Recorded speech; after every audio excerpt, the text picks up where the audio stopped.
Avant l'heure, ce n'est pas l'heure. Après l'heure, ce n'est pas l'heure. L'heure, c'est l'heure. Mesdames, messieurs, vous êtes sur Cam10 Télévision.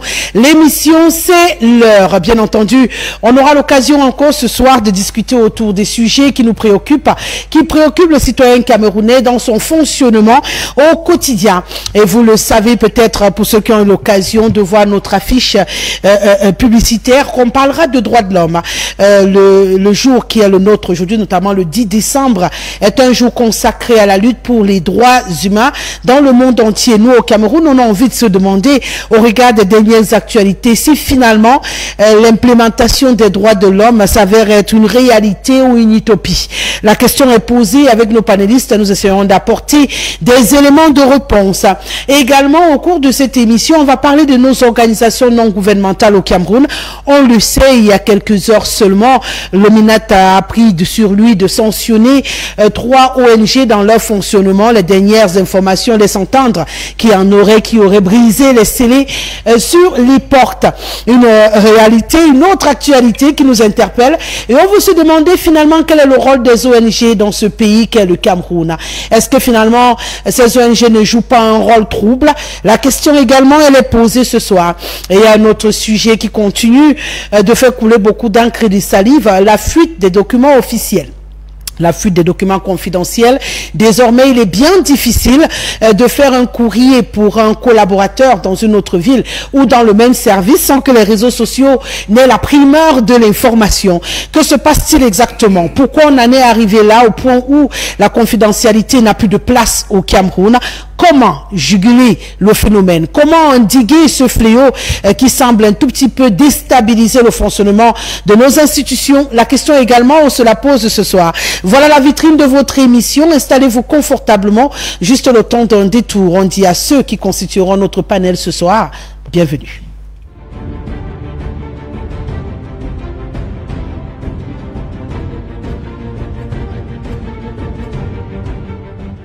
Un code d'accès pour vous permettre de vous connecter à Cam10 Télévision, le 6 99 13 50 75.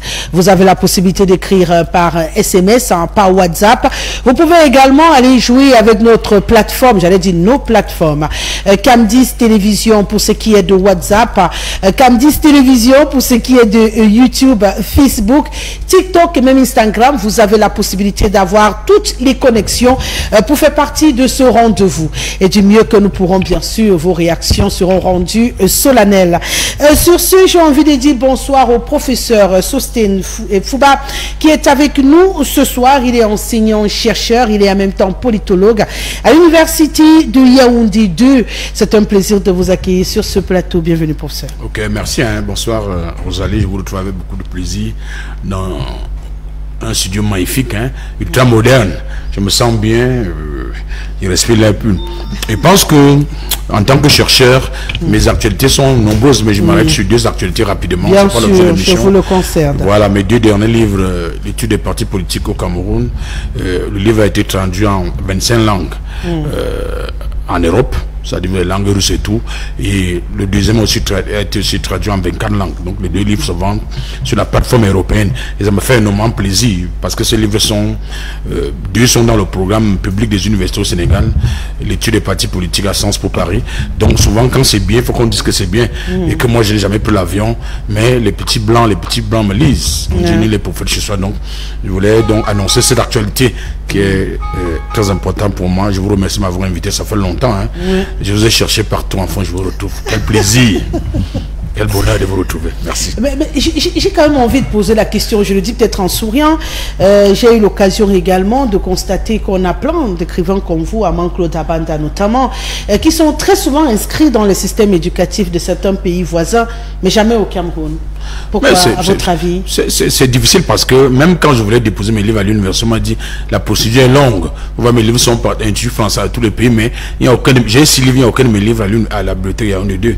À soi, il n'y en a pas parce que nous les prophètes chez soi, et on dit il faut adresser une lettre au recteur, il faut adresser une lettre au ministre, il faut.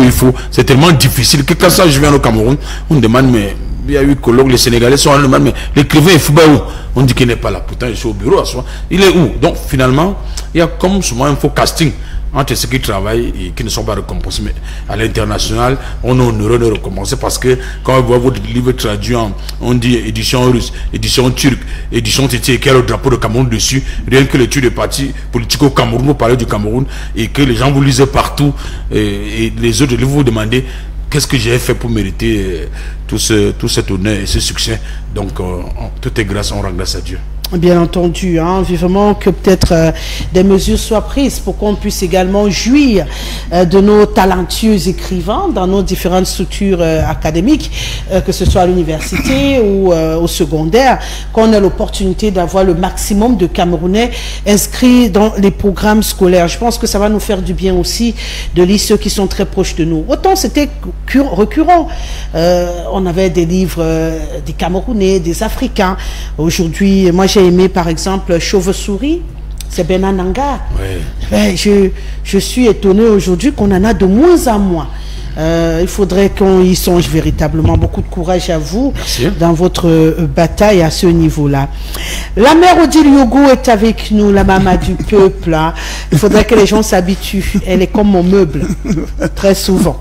Je suis au moins sûr d'une chose, même si je n'ai aucun contradicteur sur le plateau, si j'ai Odile Yogo, je suis tranquille, quoi. Bienvenue, Odile Yogo. Bonsoir, Rosalie. C'est vrai qu'il faut assurer, quand on prend un engagement, on le respecte. Donc, moi, je respecte mon engagement. Puis-je vous dire que vous êtes très élégante ce soir? Ah, mais ça, Rosalie, Rosalie a dit qu'il faut mettre le profil, il faut le garder haut. Ouais. Donc, on va rester avec le profil haut, on va rester en haut, comme on dit souvent. On va rester un peu en haut pour assurer pour que la place que Rosalie nous donne à Cap 10, qu'on la garde. Ouais. Rosalie, félicitations encore. Et puis, je salue les co-panélistes en face, les téléspectateurs qui regardent, qui se disent, la maman est toujours là. Oui. Non, mais tant que je pourrais marcher, je viendrai. Tant que je pourrais faire quelque chose, je ferai. Tant que je porterai ma voix, si ça peut aider, je la porterai. C'est vrai qu'elle est très enrouée, je n'ai pas le temps de me reposer, mais je viens quand même. Et je n'oublie pas ma règle qui est les oubliés de la République. Oui.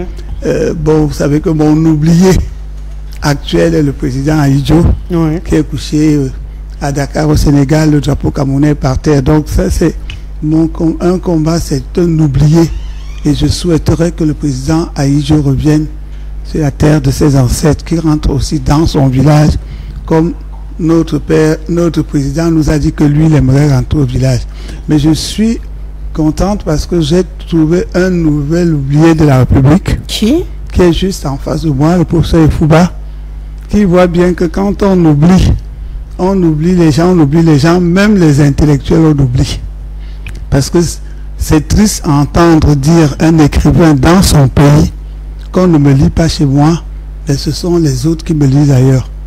C'est-à-dire que cette habitude de négliger tout, de mépriser tout le monde, fait que même les valeurs, les talents, les cerveaux que nous avons se sentent mal.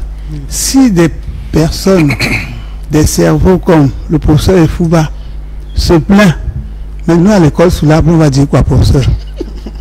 Donc vraiment, moi j'ai comme l'impression que j'ai souvent raison de dire que le pays est percé, alors c'est chacun qui met son trou. Allez, je salue les téléspectateurs qui au moins m'encouragent tout le temps que la maman, il faut toujours venir, quoi. Merci d'être là ce soir. Et j'ai oublié de saluer toute la maison Cam 10. Techniciens, dirigeants, tout le monde, les maquilleuses et tout. Donc je salue tout le monde dans la maison Cam 10 et bravo pour ce que vous faites comme travail. Voilà. Donc il faut qu'ils aillent encore plus haut, quoi. Non, mais Rosalie, voilà. si Rosalie est partie de quelque part pour arriver à quelque part, cela veut bien dire qu'il faut que les gens qui veulent la suivre prennent son rythme, parce qu'elle n'est pas là pour traîner les pas. Elle n'est pas là pour échouer. Donc j'espère que la maison a compris, parce que si on allait dénicher, parce qu'en parlant des niches, parce que maintenant on parlait des niches d'argent et niches là, si les gens sont aussi allés dénicher Rosalie, c'est que je crois quand même qu'ils savent ce qu'ils sont allés chercher et que ce sera à la hauteur de ce qu'ils espèrent et de ce qu'elle sait faire. Merci d'être là. Eugène François Toundi, monsieur le maire, conseiller municipal dans la mairie de Bangassina, c'est un plaisir de vous accueillir sur ce plateau. Bienvenue. Merci Madame Rosalie, c'est un plaisir renouvelé de vous retrouver sur ce plateau où j'arrive pour la première fois. Oui, justement. À cause des indisponibilités, je suis vraiment ému de trouver un cadre aussi merveilleux. Beaucoup d'encouragement à votre directeur général qui, n'est-ce pas, n'a ménagé aucun effort. PDG. Votre PDG, voilà. Président directeur général, oui. Qui n'a ménagé aucun effort pour que les Camerounais puissent jouir d'un cadre aussi agréable quand on sait que la télévision de plus en plus participe de quelque chose de prisé par les Camerounais. Beaucoup de gens passent du temps sur les plateaux de télévision parce que c'est un outil qui de plus en plus va contribuer à sensibiliser nos concitoyens. Et nous qui venons ici partager un peu de nos connaissances, c'est vraiment important de savoir que nous sommes dans des conditions agréables. Je voudrais donc saluer les populations de Mangasina qui prennent plaisir à me suivre. Et je crois que depuis quelque temps, ils sont désormais braqués à Camdis. Et je voudrais également saluer l'ensemble des citoyens camerounais qui prennent de leur temps à partir de 17h pour nous écouter, pour nous suivre, parce que nous sommes là pour essayer de contribuer à l'éducation des masses, essayer d'apporter de partager notre compréhension des problèmes sociaux. Et ils sont également pertinents. Ceux qui ont été soulevés tout à l'heure, je crois que durant ce temps qui seront ici, j'espère être à la hauteur, non pas pour défendre seulement les couleurs d'un parti, mais également pour donner une contribution citoyenne aux problèmes qui minent notre société. Et Dieu seul sait que très souvent, on ne voit que le mauvais côté et on oublie souvent de voir le bon côté.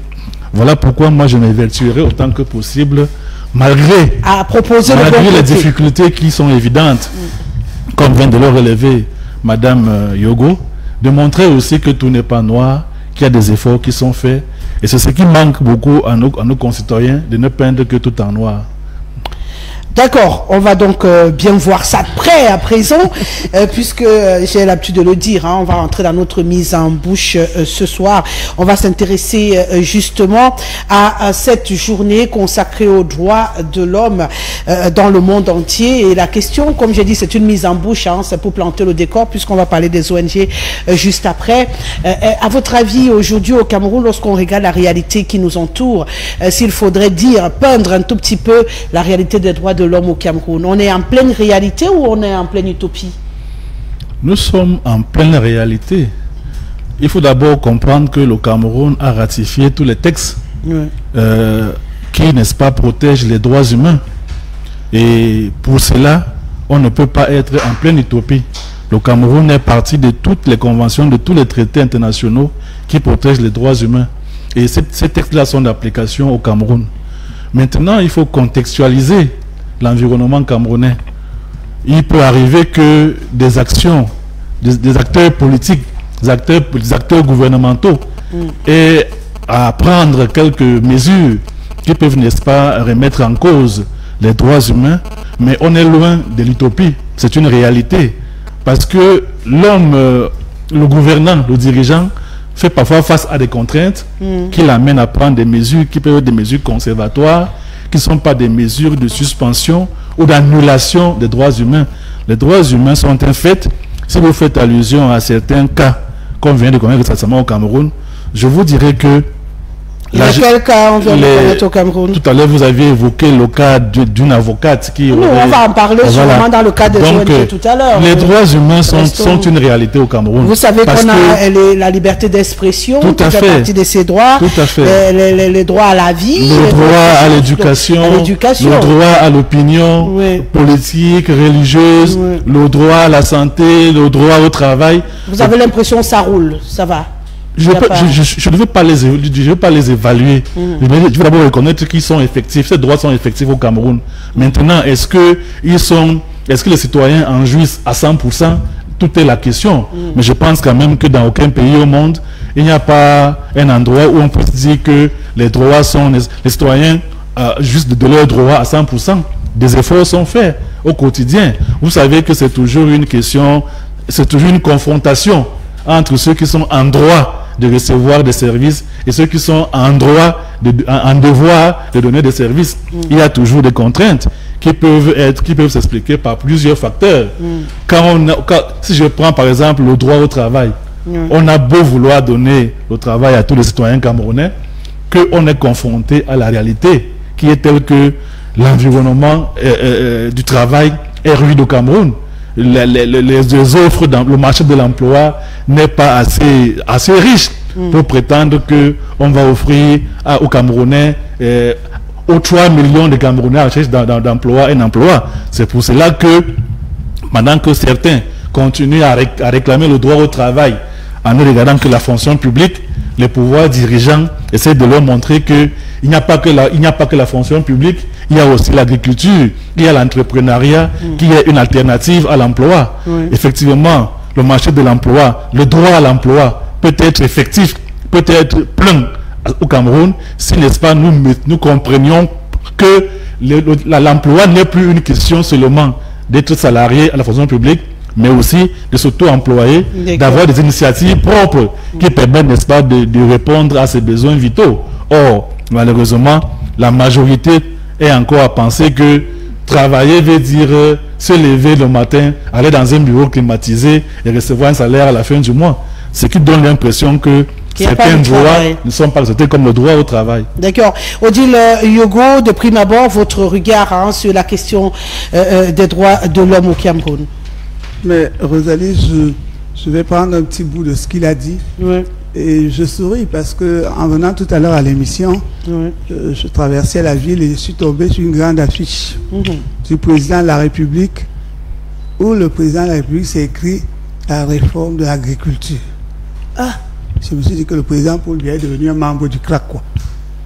Des grandes affiches, je ne sais pas si vous les avez vues, où maintenant, en 2024, qu'on réalise qu'on peut développer le Cameroun en 5 ans, comme disait Bernard Dioga, par l'agriculture. Parce que cette affiche-là, elle m'a marqué. Elle est à plusieurs carrefours, elle est grande, et on parle enfin de l'agriculture comme un socle de développement. Ça, vraiment, Bernard Dioga, il n'est pas mort. Les morts ne sont pas morts. Maintenant, quand vous me parlez des droits, normalement, les droits, ils disent bien que tous les hommes sont égaux. Tous les hommes sont libres, naissent libres et égaux. Et nous avons des droits. Droit à la liberté d'expression, droit à la sûreté, droit à la vie. Ce sont des droits inaliénables. Mais quand vous allez dire que les droits sont respectés, moi ça m'embête un peu. Parce que vous parlez un peu, on vous envoie les abeilles. Vous toussez un peu fort, ce sont les serpents bois. Vous faites même des marches blanches pour vous retrouver 7 ans à Kondengi. Souvent même vous n'avez pas marché, vous êtes couché chez vous. On a soupçonné que vous aviez envie de marcher. On vous donne 7 ans. Quelqu'un vous appelle, il dit venez au carrefour, là il y a des gens qui font du désordre. Vous allez pour regarder, on vous arrête, on vous donne aussi 7 ans bien tapés. Est-ce que vous croyez que c'est ça une liberté du droit à l'expression? Est-ce que vous pensez que nous avons le droit à l'éducation? C'est le président lui-même qui a dit école gratuite. Ça veut dire que c'était droit à l'éducation. Mais vous allez, les APE sont nés. Est-ce que l'école est encore gratuite? Parce que le droit à l'éducation, c'est donner gratuitement l'éducation. Quand on dit le droit à la santé, il n'y a pas une semaine que c'est un révérend pasteur qui allait payer pour sortir plus de 30 femmes gardées prisonnières parce qu'elles n'avaient pas pu payer les droits de l'hôpital. Le droit à la santé. Le droit à la justice, Rosalie.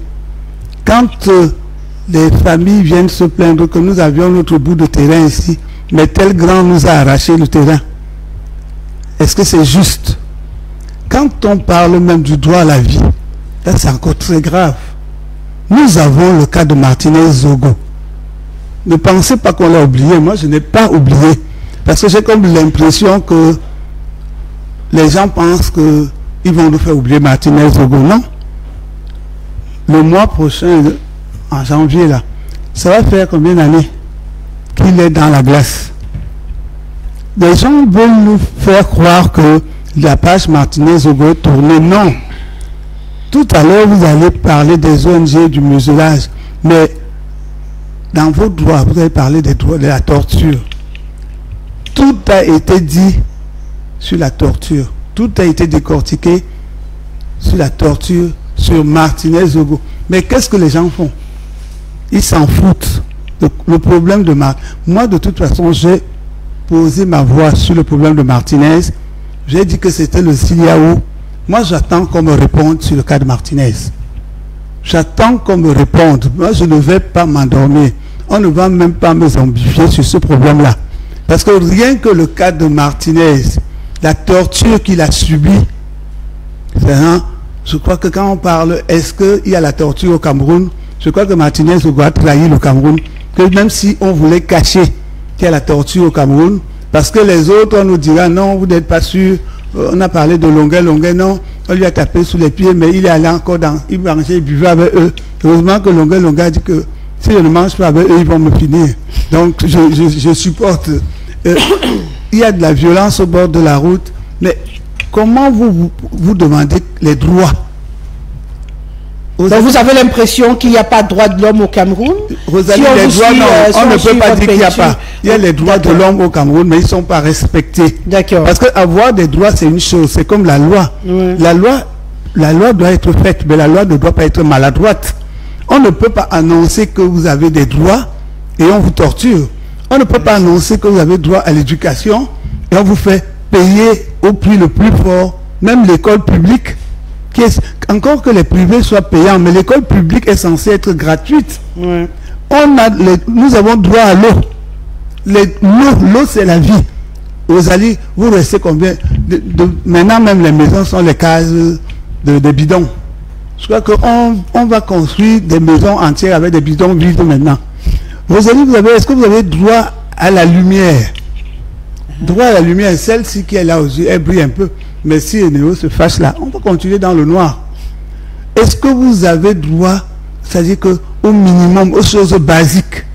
Donc, ce n'est pas dire que on a droit à ça, mais c'est avoir. D'accord. Et comme disent les vieilles mamans, avoir, c'est quand c'est entre tes mains. Donc, quand nous aurons l'éducation gratuite, la santé, l'an 2000, santé pour tous, quand nous aurons l'eau, la lumière, quand nous aurons des hôpitaux où on peut au moins se soigner, ne serait-ce que au minimum, même 200 ou même pour rien, moi je dirais que oui. Quand nous n'aurons plus les Nibou d'Isaac en prison, quand nous n'aurons plus les professeurs Troguet en prison, je dirais oui, les droits. Mais pour l'instant, quand je regarde, les droits sont encore bafoués. Et quand un ministre se lève, il vous dit qu'il va vous mettre dans le moulinex, qu'il va lancer les abeilles sur vous, qu'il va vous envoyer les serpents bois. Moi, je lui ai dit que moi, je suis cabri mort, j'ai plus peur de couteau. Donc, même s'il envoie sur moi, ça ne va pas servir, parce que, à mon âge, qu'est-ce que vous ferez de vieux os, comme les miens? Ça n'a même plus de jus. On fait les médicaments. Non, mais on ne peut pas, vous avez, à un certain âge, vos os ne servent plus, parce que ça n'a plus le jus. Donc, mais il faudrait décrier cela, Rosalie, parce que les deux thèmes se suivent, mais il faut décrier cela. Et si vous me demandez que vous voulez dire que les droits ne sont pas respectés, c'est vous-même qui avez dit que mettons comme ma mère, elle est décelée de leurs choses là. On va sûrement en parler. Voilà, donc ça veut dire qu'elle a bien vu que les droits, son droit n'est pas respecté. Et quand les droits ne sont pas respectés, ça devient la chienne à l'anarchie aussi. Oui, ça devient la chienne. On va sûrement en parler, le temps de permettre au professeur Soustène Ifouba de donner également sa lecture. Hein. C'est comme une sorte de mise en bouche sur cette question de droits de l'homme au Cameroun. Oui, je pense que les droits de l'homme, c'est quand même quelque chose de difficile, de complexe. Vous savez que la mondialisation a apporté le respect des droits de l'homme, l'économie libérale, où les grandes puissances, quand on respecte les droits de l'homme, les droits des citoyens, et il y a comme un tiraillement entre les gouvernements en place et le respect des droits de l'homme. Et particulièrement au Cameroun, il y a comme une culture de la violence, où on s'oppose fermement au respect des droits des citoyens. Et on refuse carrément d'accepter que le citoyen a certains droits. C'est-à-dire, vous voyez, les motomans sont malmenés, les gens sont malmenés, les avocats sont malmenés, à tout moment, les gens sont malmenés, les artistes. Donc, tout le monde est malmené. Et comme c'est le droit de l'homme, c'est au niveau théorique. comme le maire disait, il y a un arsenal de textes juridiques qui existent, mais l'opérationnalisation, l'application de ces droits est difficile.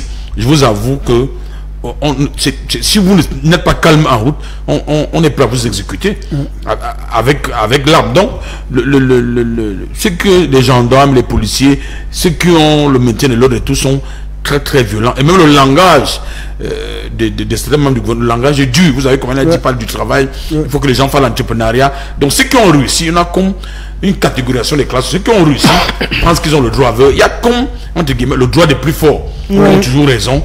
Et le droit des faibles. Et puis ça se passe comme ça. Même dans les on dit, bon, mon oncle magistrat, mon grand frère est ceci, et on va rien me faire. Et tout. Vous voyez, donc, on a un peu comme l'échec des droits de l'homme, parce que quand vous voyez les jeunes voler, 11 ans, 12 ans, vous voyez un enfant de 11 ans qui tue son père, ça veut dire que la société, au plan de la société, elle échoue totalement, parce que on a conçu le modèle de l'homme puissant, le modèle de l'homme riche. Voyez-vous, quand vous avez on dit ce tonton a donné 10 millions, quand vous avez les funérailles, quand vous avez la dot, donc on a conduit le modèle de l'homme riche puissant, et tous les Camerounais, les jeunes, s'inspirent pour devenir les ossements humains. Vous voyez la télé, on vend. Justement, je parlais des os de la Meyogo tout à l'heure. Les ossements humains, on vend. Les têtes, on coupe la tête de papa pour vendre. Tout simplement parce que notre société a échoué au plan de la socialisation. C'est de la socialisation qui commence dans les familles, à l'école, partout. Tout a été dévié. Et nous sommes aujourd'hui, je suis un peu gêné d'entendre ces discours de monsieur le maire, parce que on ne s'entend pas sur les causes justes. C'est-à-dire les causes qui sont universelles, qu'on doit défendre. Vous voyez, vous, quand vous êtes dans les pays développés, dans la démocratie établie, ce n'est pas que là-bas les droits de l'homme sont trop respectés, mais il y a aussi les bavures. Mais là-bas, quand même, on va dire à Macron qu'on n'est pas d'accord. Même si on est dans le même parti, on va lui dire qu'on n'est pas d'accord. Mais au Cameroun, il y a une faiblesse dans l'analyse politique, parce que quand vous êtes du parti au pouvoir, vous voulez tout pour justifier ce qui n'est pas bien. Même le président de la République ne vous a pas dit, lui-même quand il fait un discours, il vous dit les cols blancs. Lui-même, il n'a jamais envoyé quelqu'un voler ou ne pas respecter les droits de l'homme. Donc, la plus grande faiblesse de notre pays, c'est que les élites qui viennent dans les médias, les élites qui ont des moyens financiers, justifient l'injustifiable. Or, à ce moment, on doit s'arrêter pour dire la vérité. Moi, je dis les droits de l'homme sont dans les textes au Cameroun, de manière théorique ou sur le plan pratique. Il y a une violation flagrante des droits. Quand vous arrivez pour aller au commissariat, on vous racle d'abord, on vous tape à la tête, on vous fait entrer comme un chien, comme un malpropre. On dit, on va voir vous c'est qui, Donc, quand vous arrivez, on dit, vous êtes qui? Vous êtes dans une petite voiture de 2 millions, vous êtes qui, Encore un mot, on vous pitine avec les leurs chaussures là. Et parfois, oui, on vous fait asseoir sur la chaise à la PJ, on lève vos pieds, on vous fout avec la machette. Est-ce que à ce moment, on doit encore fausser les gens avec la machette? Et la machette, quand on vous frappe au bas du pied, vous allez dire que ça vous fait tellement mal. Heureusement pour vous, c'est pas la matraque. C'est pas la machette, c'est la machette. C'est-à-dire, ils ont les chefs. Je vous dis qu'il y a également la matraque que vous ne connaissez pas. Ils ont les positions dont la torture est évidente. On bafoue les droits de l'homme. On ne reconnaît même pas la valeur du citoyen. Je disais à mes étudiants que nous sommes les partenaires. Si vous n'êtes pas en salle, parce que quand ils sont entrés en troisième, on dit, ils sont venus de lever vous. Si vous n'êtes pas là, Peter dit que la situation, il n'y aura pas cours. Si les gens ne sont pas là, il n'y aura pas cours. S'il n'y a pas les citoyens, l'État n'existe pas. Les critères de l'État, c'est quoi? C'est la population, un gouvernement autonome, un territoire. Donc, il faut que nous en comprenions que s'il n'y a pas les citoyens, il n'y aura pas vote. C'est nous qui devons voter. C'est la ressource humaine. C'est la plus importante. Mais vous ne pouvez pas maltraiter. Vous ne pouvez pas maltraiter des gens. Et ce n'est pas le président de la République qui envoie les gens. Lui-même, le président n'a jamais maltraité quelqu'un. Il a toujours été un homme apaisé. Il se raconte même quand il était plus jeune, on avait demandé qui va remplacer ceci. Il avait été giflé par un ministre. Il est resté tranquille. Donc il y a cette culture d'apaisement qu'on n'a pas. On est tellement... Je suis directeur, je suis commissaire de police principal, je suis magistrat, je suis président du tribunal. Moi, je suis à l'enfou. Je sors par là par un problème de terrain. Ma mère m'a fait mal laisser le terrain là-bas à soi. Donc je viens peut-être... beaucoup de terrain et mes femmes montent au tribunal. Le jeune magistrat, me dit, vous n'avez pas de parole ici, et si vous continuez, parce que comme la présidente est en train de citer les gens qui ont pris l'argent, et je lui dis, je n'ai jamais pris l'argent de ce monsieur, je ne connais même pas les terrains de ma main. Il dit, mais soit quoi, appelez le type qui était là, on te met les menottes, et j'ai mal au pied. C'est-à-dire, j'ai le nez sciatique, j'ai le béquille. Le type est venu pour m'embarquer, m'amener sur un problème de terrain.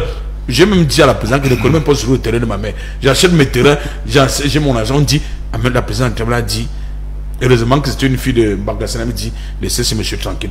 Vous ne pouvez pas enfermer un vidoin. Comment vous faites ça? Ils m'ont lâché. Ils m'ont amené directement en prison. Donc voyez-vous à quel niveau ne respecte pas les droits. C'est-à-dire le citoyen est malmené, il est épuisé et on lui demande de l'argent. Et quand vous allez au tribunal, si vous n'avez pas l'argent, vous êtes à côté. Si vous n'avez pas un commissaire, un gérant dans votre famille, vous êtes fini. Il faut appeler tonton qui est ici, appelle pour intervenir au tribunal. Les gens ne vivent que de l'argent. Les terrains, c'est-à-dire quand tu vois les problèmes de terrain, il y a un terrain de 11 hectares que ma mère a laissé, tous les gens du tribunal le sont partagés. C'est-à-dire ils sont 40 sur le même terrain. Elle-même a eu 300 mètres carrés, puisque maman n'est pas allée à l'école. Quand on est venu, j'ai dit, je ne parle pas de l'histoire du terrain. Prenez, faites souffrir. Donc, dès que vous avez dit non, le terrain là, on est les faux financiers, c'est nous qui gérons. Ils arrachent tout dans les villages. Et au tribunal, on accepte. Parce que pour leur problème, c'est de vendre le terrain, avoir l'argent. Voilà, le plus grand échec vraiment du renouveau, c'est la corruption et c'est le non-respect des droits de l'homme. D'accord. Donc pour vous, vous voulez rajouter quelque chose? Oui, Monsieur le maire, je vous il est important de relever qu'il y a quand même une différence à faire entre le zèle de certains agents publics et la vision gouvernementale qui consacre les droits de l'homme. Je ne pense pas que on va réduire le comportement d'un policier ou d'un gendarme qui fait montre de beaucoup de zèle quand il accomplit son travail avec la vision, avec la volonté politique des autorités camerounaises qui est quand même de consacrer un état de droit. Je pense que la seule présence de la justice dans un pays est déjà une volonté de faire en sorte que les citoyens soient traités de façon équitable. Maintenant, on peut regretter et on peut condamner, même si on est du RDPC, que la corruption qui gangrène la justice, tous les domaines sociaux est regrettable et est à condamner. Maintenant, ce n'est pas la vision du Cameroun de rendre le zèle ou alors la corruption ou alors l'officiel. Le discours officiel est de dire le Cameroun est un état de droit. Malheureusement, nous faisons face à des citoyens qui, par leur propre génie, par leur propre zèle, arrivent à mettre à mal ces droits de l'homme. Je crois qu'il n'y a pas un Cameroun, il n'y a pas un pays aussi futé, aussi doté en instrument de justice que le Cameroun. Malheureusement, c'est des comportements marginaux que nous condamnons, ou qu'on soit du parti au pouvoir ou de l'opposition. Les problèmes de terrain, nous le connaissons. C'est des égoïsmes, c'est la volonté personnelle de s'enrichir. Ce n'est pas l'orientation. Peut-être le souci qui crée le débat est que lorsque quelqu'un a le pouvoir entre les mains, vous savez que le juge et toute son équipe, ils ont le pouvoir de dire la loi, de lire la loi. Et lorsqu'ils la lisent maladroitement, qu'il y ait des injustices, ça peut pousser les uns à cause de la corruption. Et les autres, justement, à se dire que c'est l'État qui donne ce pouvoir à ceux-là. Et lorsqu'ils utilisent mal, on peut le comprendre qu'ils sont en droit de se dire c'est le gouvernement qui fait problème. Non, le professeur est bien placé pour comprendre qu'il y a une nuance entre la direction donnée par le gouvernement et la pratique. Mais pourquoi ils ne sont pas frappés? Ils sont pas frappés. Lorsqu'ils mettent à mal le gouvernement dans un cadre des décisions qui ne marchent pas, pourquoi ils ne sont pas frappés? Ça se passe dans un cadre qui est bien organisé. Quand un magistrat rend une décision, il le rend en s'appliquant sur une position de droit. En son âme et conscience. Maintenant, il faudrait apporter la preuve du contraire. Et d'ailleurs, il y a des voies de recours. Lorsque le président est satisfait, en premier temps, pour aller en seconde instance. Maintenant, il y a toujours... Le cadre est officiel, le cadre est assez organisé pour que seule la victime qui connaît la vérité dans son fort intérieur sait qu'il a été victime d'une injustice. Mais sur le plan de la procédure, les éléments de droit sont réunis pour établir que tel parti a eu raison et tel autre pas. D'accord. On va poursuivre cette émission, vous savez, de la présentation, de la lecture de l'environnement du droit de l'homme au Cameroun à la question des ONG qui nous interpellent ce soir. Il y avait juste un petit pas à faire. Je le disais tantôt, il y a quelques jours seulement, 3 ONG ont été suspendues pour 3 mois et 2 autres sont interdites. 2 entités du réseau des droits humains en Afrique centrale, en abrégé REDAC, l'association charitable socio-culturelle du Cameroun, ainsi ainsi que l'ONG Reach Out Cameroun, basée à Buea, dans le sud-ouest du pays, ont notamment été visés dans cette décision signée de Paul Atangandi, le ministre de l'administration territoriale du Cameroun, qui a d'ailleurs bien justifié cette décision par un soupçon de financement illicite. De grosses sommes d'argent auraient été manipulées, professeur Efouba, par ces ONG-là, sans véritables explications sur les origines.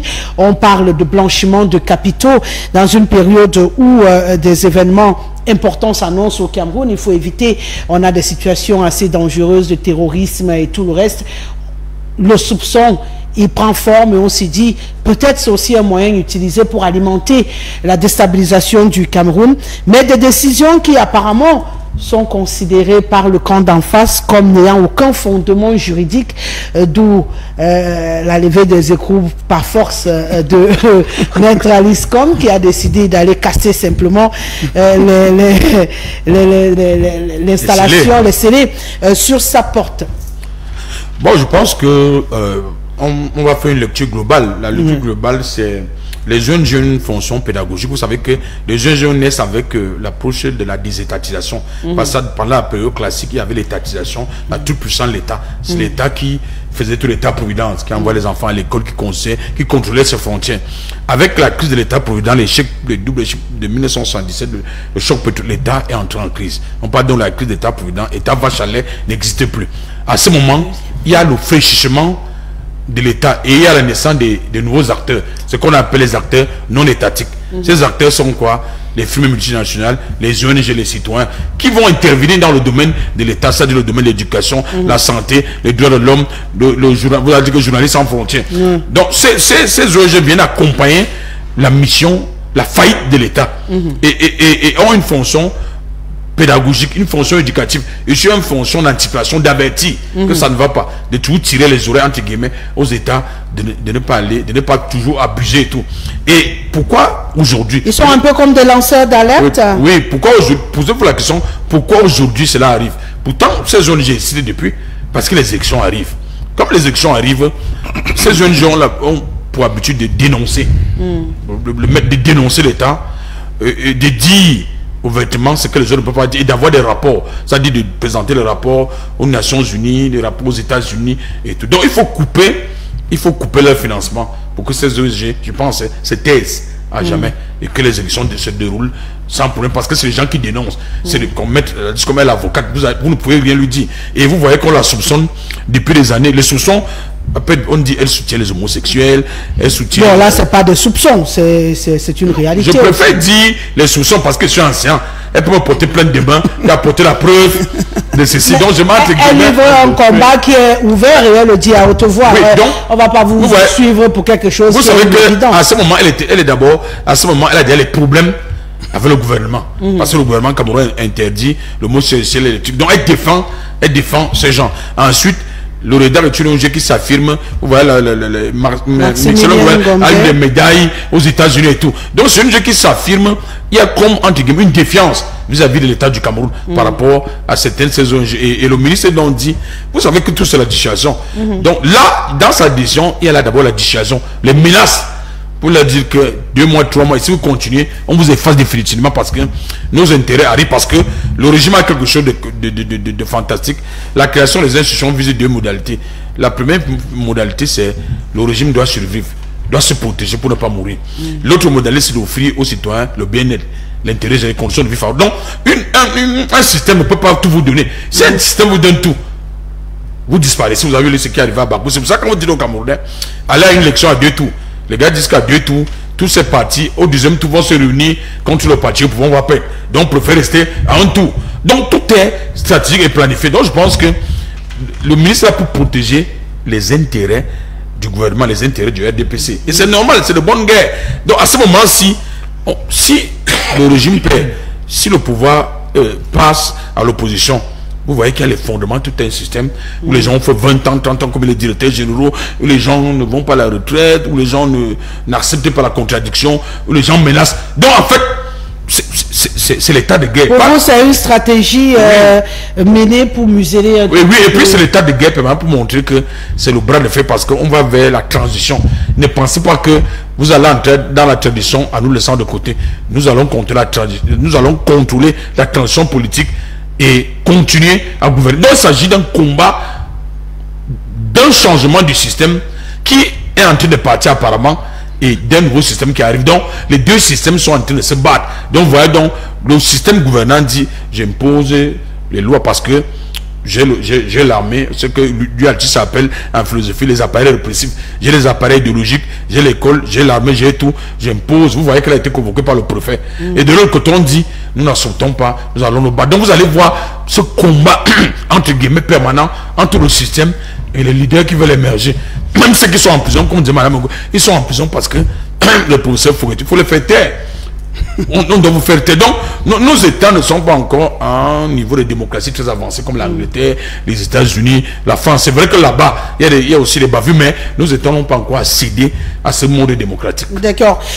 Monsieur le maire, il y a dans son propos quand même quelque chose qui attire mon attention. Lorsqu'il fait allusion à ces ONG qui semblent être très proches de certains États au niveau international et qui se donnent une position de défiance un tout petit peu envers l'État. J'ai envie de me demander justement, est-ce que c'est ça leur rôle aussi? De venir défier l'État qui leur donne la possibilité d'exister. Oui, tirer la sonnette d'alarme, oui. Mais défier, est-ce qu'en ce moment-là aussi, ils ne sont pas en train de jouer un rôle, justement, ce qui vaut mon thème ce soir, un rôle trouble. D'un côté, c'est une nécessité pour marquer la démocratie dans un pays, mais de l'autre, s'ils décident de venir défendre les intérêts qui ne sont pas validés par l'État qui les abrite, est-ce que ça ne devient pas justement un problème? Votre question vaut tout son pesant d'or. Et je pense que c'est la nuance que le professeur ne veut pas ressortir pour dire qu'en réalité, les ONG en Afrique, de manière générale, et au Cameroun en particulier, se caractérisent par leur côté de défiance de l'État, de mise à mal de l'État, alors que le rôle régalien qu'on leur reconnaît, c'est le rôle d'analyse, le rôle de plaidoyer, le rôle de proposition.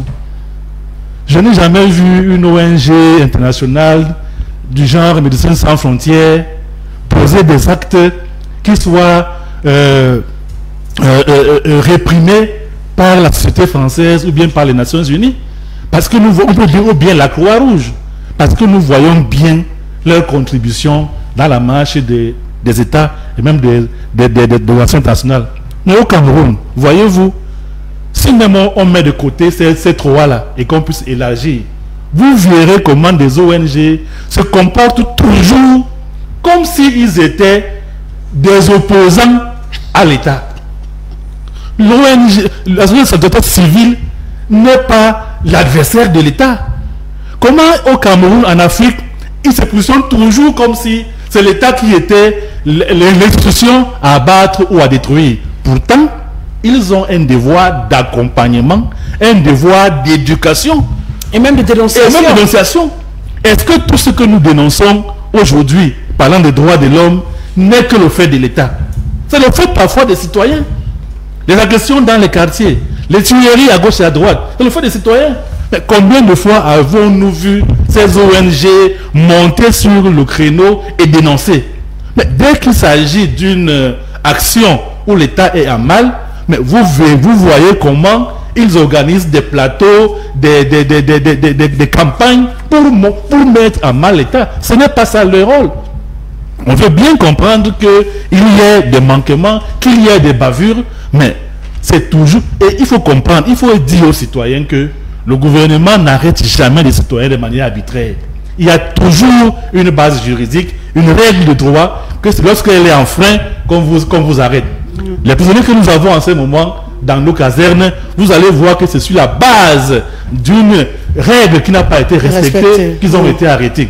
On a dit pas de manifestation et ils ont dit nous allons manifester. Le droit n'est pas l'absence de devoir. Chaque citoyen dans un État a des devoirs envers l'État et c'est l'État qui dirige. L'État ne co-dirige pas la nation avec les citoyens. Il y a un gouvernant et un gouverné. C'est des notions qui tendent à disparaître parce que justement, on veut se mettre à la page de ce qu'on voit en Europe. Même en Europe, c'est encore l'État qui reste le garant de la sécurité. La société civile ne viendra jamais se mettre à la place de l'État pour, n'est-ce pas, garantir aux citoyens leur sécurité.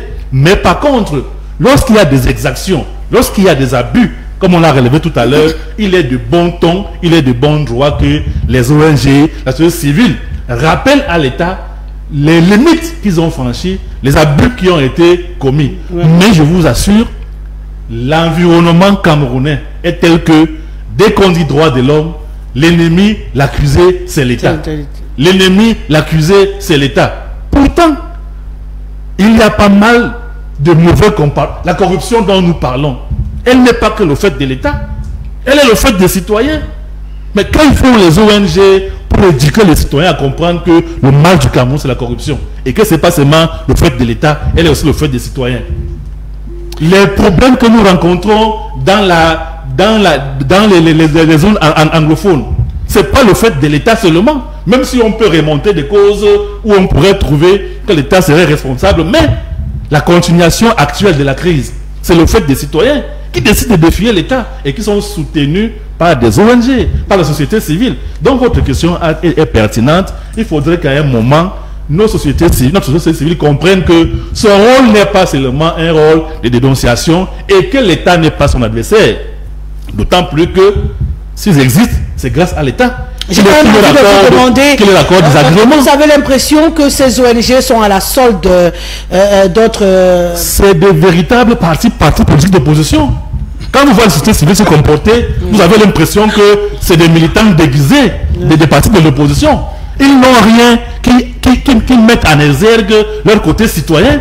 C'est des partis politiques déguisés, les ONG au Cameroun. Et c'est ça, il faut le dénoncer. C'est pas ce rôle que nous autres, quand on était jeunes étudiants, on a souhaité travailler dans des ONG. Parce qu'on savait que c'est le journalisme humanitaire, c'est là où vraiment ce souci de l'homme, c'est là où on peut trouver la sécurité, la tranquillité. Mais quand vous le voyez, mais on a l'impression que tout à l'heure, le Cameroun est contre l'homosexualité. Vous voyez quand même comment quelqu'un se lève à Mondovision et dit que lui, il défend ce que l'État interdit. Si ce n'est pas de la défiance, c'est quoi? Je pense quand même que c'est la moindre des choses. L'État reste celui qui dirige. Tant qu'il y a un gouvernement, il y a quelqu'un qui a été élu, c'est lui qui définit la politique, c'est lui qui oriente la politique de l'État. Et tant que c'est pas changé, il faut respecter. On a tendance à penser que les dirigeants peuvent vouloir une chose, la population veut une autre, et que ça peut aller ensemble. C'est pas possible. Odile Yogo, des ONG sous fond de partis politiques de l'opposition, avec des prises de position qui parfois, comme les deux précédents l'ont remarqué, frisent un peu la déviance également face au gouvernement. D'ailleurs, la dernière situation en date, c'est quand même une avocate de renom qui maîtrise très bien le droit. Est-ce qu'il n'y a pas de moyens de recours pour en arriver à cette levée des scellés? Pourquoi décider d'aller briser les scellés volontairement? On a justement l'impression qu'il y a une sorte de déviance. Est-ce qu'on ne va pas se dire aussi que soit ce sont les ONG qui ont perdu un peu la notion de leur raison d'être, soit c'est l'environnement mis sur pied qui leur donne la capacité aujourd'hui d'en arriver à fonctionner comme ils veulent, comme elles veulent? Non. Rosalie, je vais bien rire parce que quand tu as le droit de rire. Oui, quand je vous dis que nous sommes dans le Wonderful Land, tout est wonderful, tout nous wanda, tout. Oui, c'est ça. On dit le continent, Wonderland, Wonderful Land. Vous-même, écoutez, c'est-à-dire que on met des scellés et quelqu'un se lève et dit qu'enlevez-moi les bêtises là devant ma porte. Rosalie, c'est un bon exemple. Parce que quand dans un pays, on commence à dire je m'en fous de la décision de la Cour suprême, vraiment, Maître Alice comme aussi a dit que si vous laissez qu'on ne respecte pas la Cour suprême, les décisions de la Cour suprême du pays, ce n'est pas votre scellé là que moi je vais laisser. Parce que c'est ça. C'est-à-dire que quand vous commencez à laisser certaines choses passer, ne vous attendez pas que les lignes rouges vont être brisées. Elles seront traversées sans problème. Mais le vrai problème aussi, Rosalie, c'est que tout le monde subitement devient société civile. Tout le monde subitement devient ONG. Parce que moi, j'avais dit que ONG, c'est organisation non gouvernementale. Non? Mais le problème que vous posez là, c'est comme si ONG là est devenue OGM. Organisation génétiquement modifiée. Parce que vous posez une question pour dire que est-ce que ces gens-là ne deviennent plus les politiques? Ça veut dire que déjà ils sont génétiquement modifiés. Parce que la société civile ne menait pas, vendait certaines choses, mais ne menait pas certaines. Mais pourquoi? Parce que, Rosalie, il y a, je crois, 2 ans ou 3 ans, où le président Macron avait réuni c'était les ONG des États, au lieu de discuter avec les chefs d'État, discuter avec les gouvernants. Ils ont montré à la société civile que nous vous donnons du poids, presque plus qu'à vos gouvernants. Ça a donné je veux dire, du poids dans les ailes des ONG. L'autre problème qui se pose, c'est que les partis politiques, Rosalie, on va toujours dire que maman, la maman est au crack là-bas, elle est seule, il n'y a même personne et tout. Oui, moi je reste au crack. Mais pourquoi les gens fuient le crack? Pourquoi les gens fuient les partis politiques pour aller dans les ONG? Parce que les ONG, à la différence des partis politiques, peuvent être financés de l'extérieur. Ça, il faut bien le relever. Parce que vous voyez, quand les gens ne trouvent pas leur compte dans un parti politique, subitement, le matin, il est parti politique. À 20h, tu regardes la télé, il est société civile.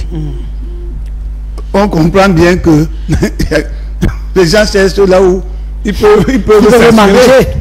C'est pour ça, c'est le gros problème. C'est-à-dire que quand on a permis que des ONG, la société civile, reçoivent des financements de l'extérieur, ça veut dire que c'est aussi leur donner l'occasion d'aller porter leur voix à l'extérieur. Mais on refuse que les partis politiques qui, eux, animent ouvertement, prennent même des risques publiquement pour aller défier ceux qui gouvernent le peuple en les piétinant. On ne reçoit rien, les partis politiques ne reçoivent rien en termes de financement. Et maintenant, Rosalie, quand on se lève, on dit, voilà une ONG qui dérange, c'est-à-dire que si vous dites que nous sommes dans un pays où la liberté d'expression est là, et qu'en même temps vous muselez les gens qui dénoncent, il y a un gros problème. Il y a un très gros problème parce que si le président avait dit qu'il faudrait qu'on retienne de lui que c'est lui qui avait apporté la démocratie. Mais avec toutes les histoires que nous déballons là, est-ce que vous pensez vraiment que la démocratie est là, qu'elle est en marche et elle a son plus bel habit? Non. Ça justifie que les ONG deviennent des organisations génétiquement modifiées. Les ONG, mais le problème qui se pose là, le cas de Maître Alice Kong, comme je vous dis souvent en riant, l'enfant peut jouer avec les seins de sa mère, mais il ne joue pas avec les testicules du père. Pourtant, tout est mou. Le MINAT avait pris l'habitude d'aller envoyer les abeilles au PCD, Cabral, Camto, tous les jours, fermez vos bouches. D'abord, je vous mets dans le Molinex. Il a donc lui aussi trouvé une femme qui a peut-être les testicules. Oui, parce que ce qui se passe là, il a bien fallu que Maître Alice comme se lève et dise les scellés là, moi je vais les enlever. On va maintenant voir jusqu'où ils vont aller. Mais je pense que... Mais imaginons le scénario catastrophe. Elle se fait arrêter pour avoir violé la loi. Est-ce que demain, il n'y aura pas également des gens en train de dire droit de l'homme bafoué et pourtant à la base, elle a posé un acte qui n'est pas juridiquement valable? Rosalie, comme moi je ne suis pas juriste, moi je suis à l'école sous l'arbre. Je ne sais pas comment faire pour mettre le scellé ou même l'enlever. Moi j'ai seulement vu une image qui montre que Maître comme est en train de déchirer l'affaire là et que l'autre lui dit que moi je vais finir avec toi. C'est ça que nous on a vu terre à terre. Maintenant les deux, un est ministre, l'autre est avocate. Nous de l'école sous l'arbre, les deux savent qui a droit et qui n'a pas droit. C'est-à-dire que, mais à partir du moment où il y a déjà des avant-muselages, des avant-menaces des abeilles, des serpents bois, des moulinex. Même si le ministre fait quelque chose aujourd'hui avec raison, nous on sait qu'il a déjà l'habitude de menacer, sans raison. Ça veut dire que même le jour où il va faire quelque chose bien, comme on dit souvent, 10 personnes parlent de moi, 9 disent du mal, mais celui qui va même vouloir parler de lui va le dire mal. Parce qu'on a déjà l'habitude que lui... Être menacé. Non, lui il a l'habitude de menacer. Oui, c'est ce que je dis. Maintenant, à force de menacer, il tombe aussi sur des têtes dures, des têtes brûlées, qui disent que la menace, ça ne va pas traverser. Mais maintenant, le véritable problème, c'est quoi? Vous parlez des ONG. Si les partis politiques sont muselés, parce que les gens marchent pour dire que nous voulons la paix, nous revendiquons nos élections, nous faisons ceci, parce qu'aujourd'hui, c'est une petite brève que je dois présenter. Aujourd'hui, on dit oui, mais ils sont là-bas en prison, pourquoi ils ont fait quelque chose? Mais dernièrement, on parlait des élections apaisées. Mais les mêmes problèmes vont se poser en 2025. Vous savez tous que les élections là ne seront pas apaisées parce que toutes les conditions ne sont pas Vous avez la boule de cristal, non, Madame mais Rosalie, nous sommes à quelques mois, les prisonniers sont là-bas, le code électoral est contesté, les plateformes sont multipliées par 10 000. Celui même qui est le candidat naturel, le Grand Lion, on ne sait pas comment ça va se passer. Donc, rien ne montre la sérénité dans ces élections. Et moi, je pense que si des gens contestent déjà une élection qui n'est même pas encore arrivée, mais le jour là, Rosalie, il faudra un miracle. Pas extraordinaire, on va dire c'est apaisé. Mais tout ceci, ces problèmes des ONG seulement viennent soulever le problème déjà des futures élections. Si nous commençons à nous affronter maintenant avec des scellés, avec des contestations, avec des revendications, nous avons le temps de préparer des élections apaisées quand. Donc moi je crains que cette histoire des ONG qui sont scellées, parce que vous avez parlé de Charita, vous avez parlé ça dit que quand vous allez aller fouiller un peu au fond, quand vous allez fouiller un peu au fond, Rosalie, on va finir par arriver sur le chemin où l'Amazonie est dedans, la crise anglophone est dedans. Dites-nous simplement la vérité. Pourquoi est-ce que vous fermez ces ONG? Elles reçoivent des financements des gens. Est-ce que ce sont... Parce qu'on a souvent accusé ces ONG de financer la guerre. Donc il ne faut pas... On ne va pas venir se mentir aux Camerounais. Ben, c'est justement la raison qui a été avancée par le MINAT. Il parlait justement de ces financements illicites qui rentrent dans le pays à travers ces ONG, mais qui n'arrivent pas à justifier. Parce que quand vous avez des financements, normalement vous justifiez certains montants qui ne sont pas justifiés. C'est pourquoi ça a attiré l'attention aussi. Rosalie, vous comprenez donc pourquoi beaucoup de gens ne vont pas en politique au Cameroun. Et puis, nous ne sommes pas dans des pays où il y a des personnes comme l'abbé Pierre ou Mère Teresa, où dans la société civile, ou dans des ONG, les voix portent. Au Cameroun, pour qu'on t'écoute, tu pas seulement la politique. Là-bas, tu peux dire n'importe quoi, on va quand même t'écouter. Les ONG, c'est-à-dire que les pères, c'est-à-dire les pères porteurs qui défendent des causes dans les ONG, n'ont pas c'est-à-dire on refuse de les mettre à la dimension des gens comme Abbé Pierre ou Mère Teresa, alors que c'est le rôle qu'ils devraient jouer. Les ONG, c'est-à-dire que les vraies ONG, les personnes porteuses de voix, devraient proposer des choses à l'État pour l'amélioration des conditions de vie des populations, pour éviter les frictions. Mais nous voyons aujourd'hui que ONG et gouvernement, ils sont face à face.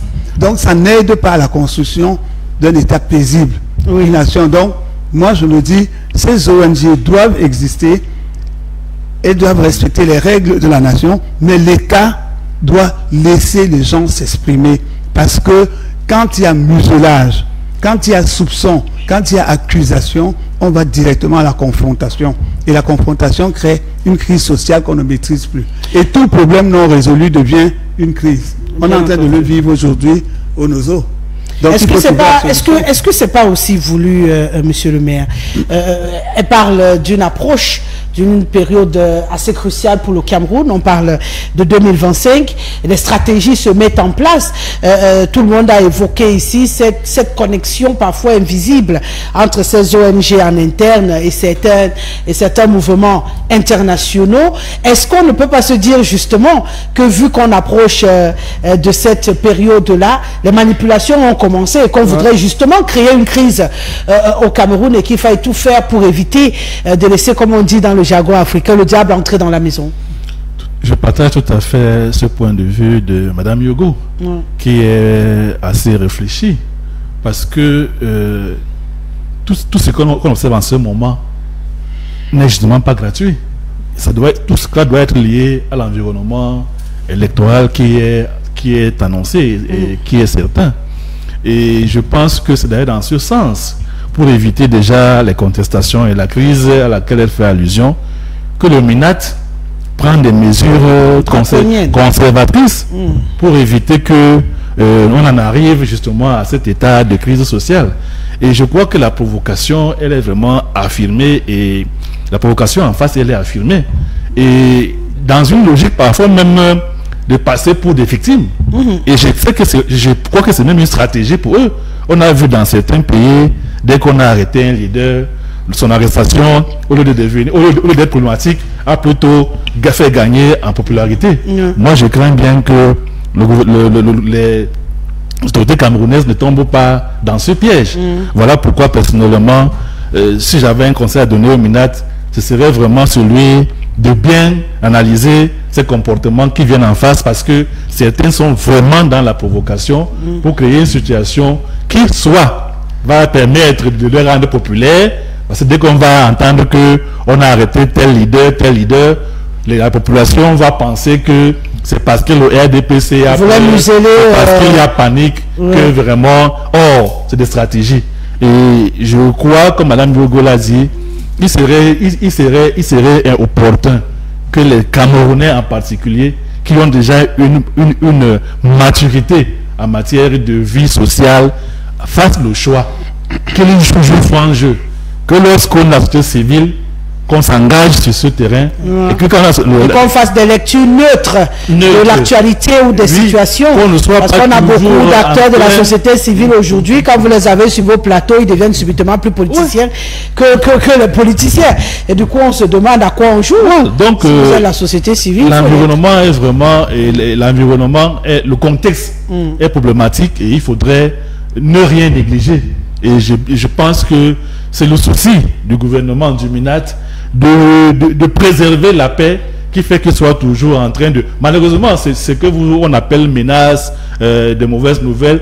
Il est toujours dans la logique de prévenir, la logique d'éduquer. Malheureusement, on ne comprend pas ça comme étant de la prévention, de l'éducation, mais plutôt comme étant des menaces. En réalité, un jargon peut-être qui lui est propre. Un jargon trivial, que lui, il se veut familier, dans l'espoir de se faire entendre par ceux à qui ce message est destiné. Très souvent, les qui servent de canon de chair quand il y a des troubles. Ce sont ceux qui n'ont pas le niveau intellectuel capable de comprendre un discours soutenu. Donc, s'exprimer en termes de moulinex, en termes d'abeilles, c'est parler comme on parle au village. C'est stratégique, quoi. C'est parler comme on parle au village pour que le message arrive au destinataire. Malheureusement, ce message est passé en dérision, par les acteurs politiques qui savent bien que la récupération, on connaît à qui ce message est adressé. On sait que ceux qui doivent comprendre en bon français ont compris, mais ceux qui de demain seront utilisés pour des basses besoins ne comprennent pas, mais vont utiliser des images qui peuvent leur permettre de capter le message. Et le contexte vraiment s'y prête.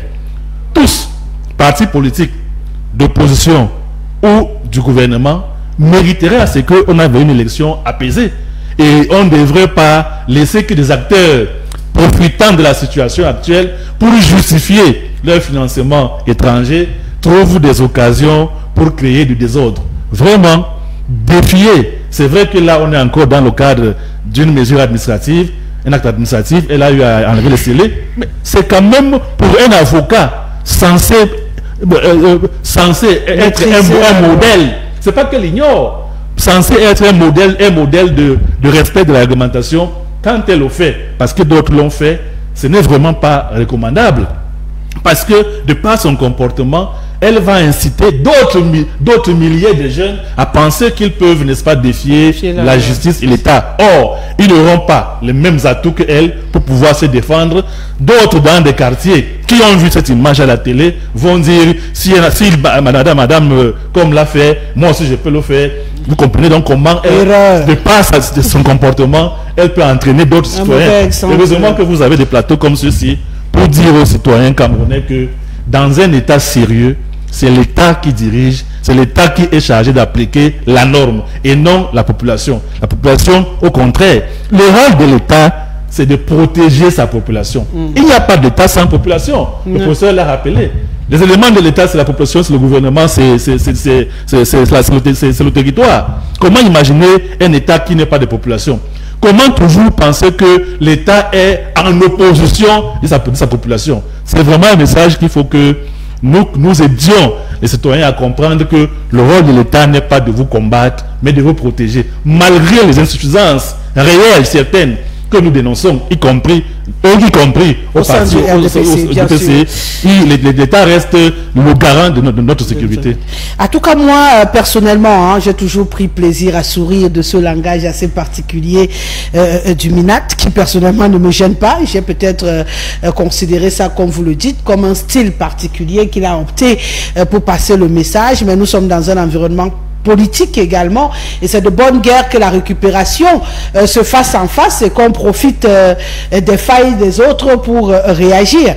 Il a opté peut-être un style qui offre le bâton aux adversaires en face de pouvoir taper de temps en temps. On doit aussi assumer ça, parce que décider de prendre un langage qui peut paraître dans les arrière-bords violents, c'est qu'on s'attend aussi en face à voir l'autre plier son pantalon comme on faisait quand on était plus jeune, pour dire c'est le moment de faire le massing. On va tous plier le pantalon. Sauf qu'on reste sur un principe, on est dans un État. Et que dans un État, chacun a sa place, chacun a son rôle à jouer, et qu'il faut trouver véritablement comment sortir de ce genre de confrontation qui pourrait devenir dangereux pour la suite. Vous savez que madame, les comportements comme les comportements d'Alice, c'est les comportements suicidaires. Elle attend qu'elles soient enfermées. Si on l'enferme, oui, elle souhaite. En fait, elle joue la victime. Si on l'enferme, les États-Unis, tous les pays du monde disent qu'on vient d'enfermer une avocate, et vous savez que derrière elle a la communauté, elle a les LGBT, donc elle a les soutiens partout dans le monde. Donc c'est un piège. Une fois qu'on l'enferme, c'est fini. On va parler d'elle dans tout le monde entier, et ses financements vont quadrupler. Mais c'est un couteau à double tranchant. Oui. On ne l'arrête pas. Elle passe le message à la population qu'on est dans un no man's land. Ça veut dire que chacun peut faire comme il veut.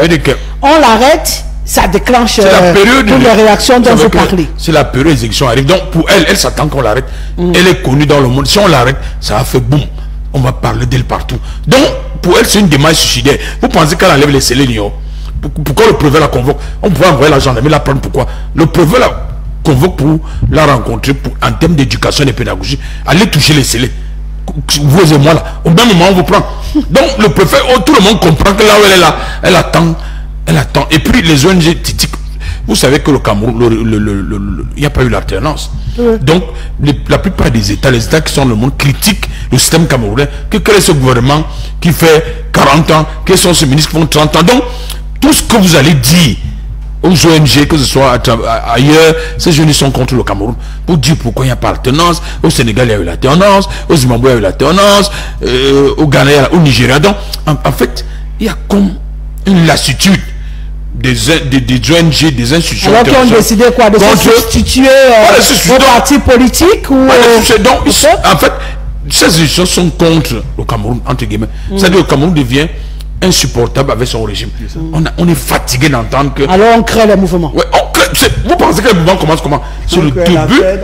C'est le début donc des secousses des mouvements. Or le gouvernement de la République doit utiliser un doigté, l'habileté. C'est-à-dire qu'il faut être habile, il ne faut pas suivre tous ces mouvements, parce que dès que vous arrêtez maître la liste, comme demain, moi, maître temps pour dire qu'arrêtez moi aussi, tel maître, et en sourdine même, il ne veut pas une grève des avocats, parce qu'il y a un avocat qui a été entre guillemets marginalisé. Si on arrête l'autre, ça a fait boum, c'est le feu.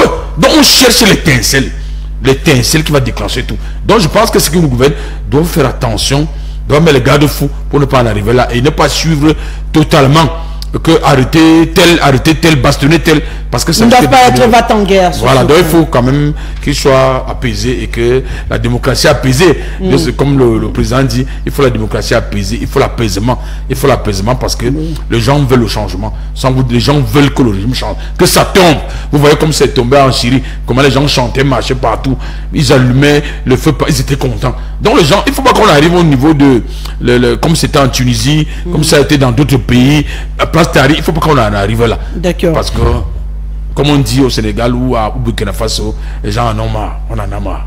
Donc, pour une fois, on sait une patate chaude entre les mains, on ne sait pas si on doit la poser sur le plat pour la manger. On doit jongler dans un équilibrisme extraordinaire dans ce genre de situation, Madame Yogo, parce que d'un côté, comme je le disais tout à l'heure, on a quand même des va-t-en-guerre qui ont décidé de déclencher quelque chose, un mouvement, et de l'autre côté, un gouvernement qui doit gérer la situation en se faisant respecter également. Alors, à votre avis, que va être l'issue? S'il fallait avoir la boule de cristal pour une fois. Mais Rosalie, nous avons tous les mêmes termes, c'est que l'environnement est violent. Oui. Tout le monde sent que l'environnement est électrique. C'est-à-dire que c'est la bûchette d'allumettes qui manque seulement. C'est-à-dire que tout le monde a déjà son bidon d'essence presque sous le lit parce que les gens se disent de quel côté ça va exploser.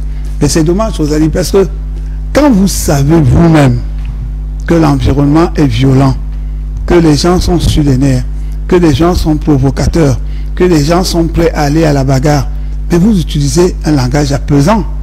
Vous posez des gestes qui apaisent. Vous ne continuez pas à faire des choses pour énerver les populations. Rosalie, nous sommes depuis quelques jours sur ce plateau, même seulement le IRPP et la hausse de courant et la hausse d'essence, tout ça nous met sur les nerfs. Ça veut dire que au moment où au stade où si quelqu'un dit bonjour à l'autre, il lui donne d'abord un coup de poing. Oui, ça montre que la société va mal.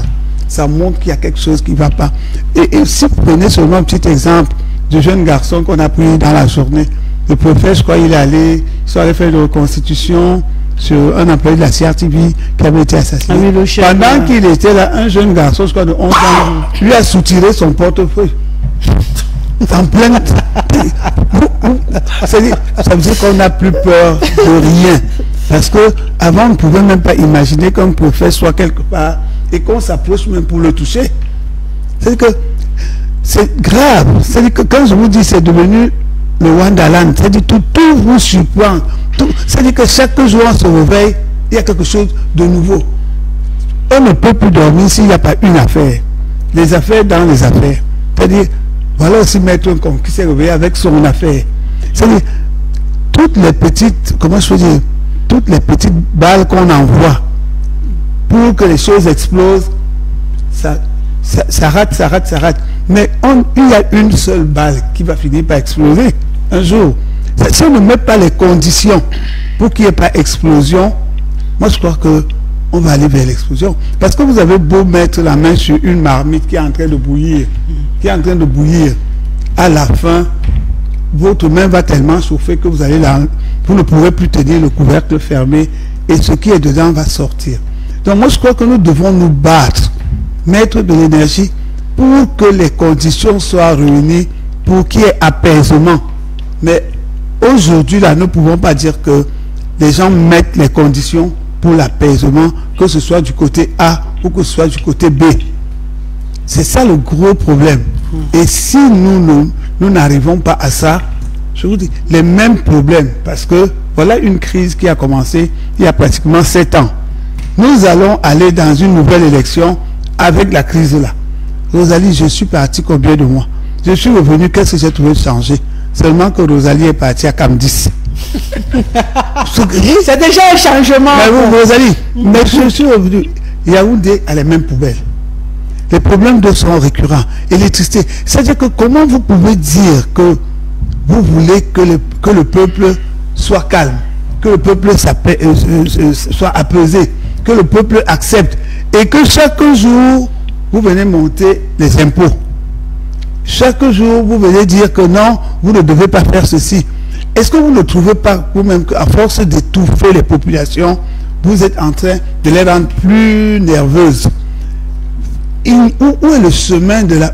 Quels sont les éléments, je voudrais demander à M. le conseiller, quels sont les éléments d'apaisement que vous pouvez nous donner pour que nous on s'aligne un peu derrière ces éléments-là? Parce que jusqu'à maintenant, ce n'est que de la provocation. La provocation n'est pas que dans le camp d'en face, ou dans les partis politiques, ou dans les ONG. La provocation, elle est aussi chez vous. Votre arrogance seule énerve et nous provoque. Votre mépris seul énerve et provoque. Votre, c'est comment on dit être sourd là, c'est-à-dire votre surdité. Votre surdité, voilà, ben, votre surdité là nous énerve. Votre aveuglement là nous énerve. Si donc vous faites seulement ce que vous voulez sur nous, attendez-vous qu'à un moment vous dites que vous ne marcherez plus sur nous. Vous ne marcherez plus sur nous. C'est-à-dire que les choses ne sont pas faites. Moi, je n'ai pas la visibilité, je ne vois pas encore les conditions qui amènent à l'apaisement. Au contraire, chaque jour, c'est chacun qui est en train de charger son fusil que j'attends le moment, le jour J. Mais vraiment, je crois que nous avons encore la chance. Parce que si c'était déjà fait, on dirait on ne peut plus se rattraper. Mais je crois que tout le monde aujourd'hui peut se rattraper pour que ce pays soit un pays de paix et de prospérité et de développement. Parce que c'est ça qu'on recherche. Quand vous dites qu'on met tout sur le gouvernement, honnêtement, vous croyez que si vous aviez bien travaillé, on devait se plaindre? C'est que nous sommes dans l'eau fou. Donc vous travaillez trop bien et chaque jour nous on vient sur les plateaux se plaindre? Non. Malheureusement, on est obligé de vous dire que non, vous ne travaillez pas bien.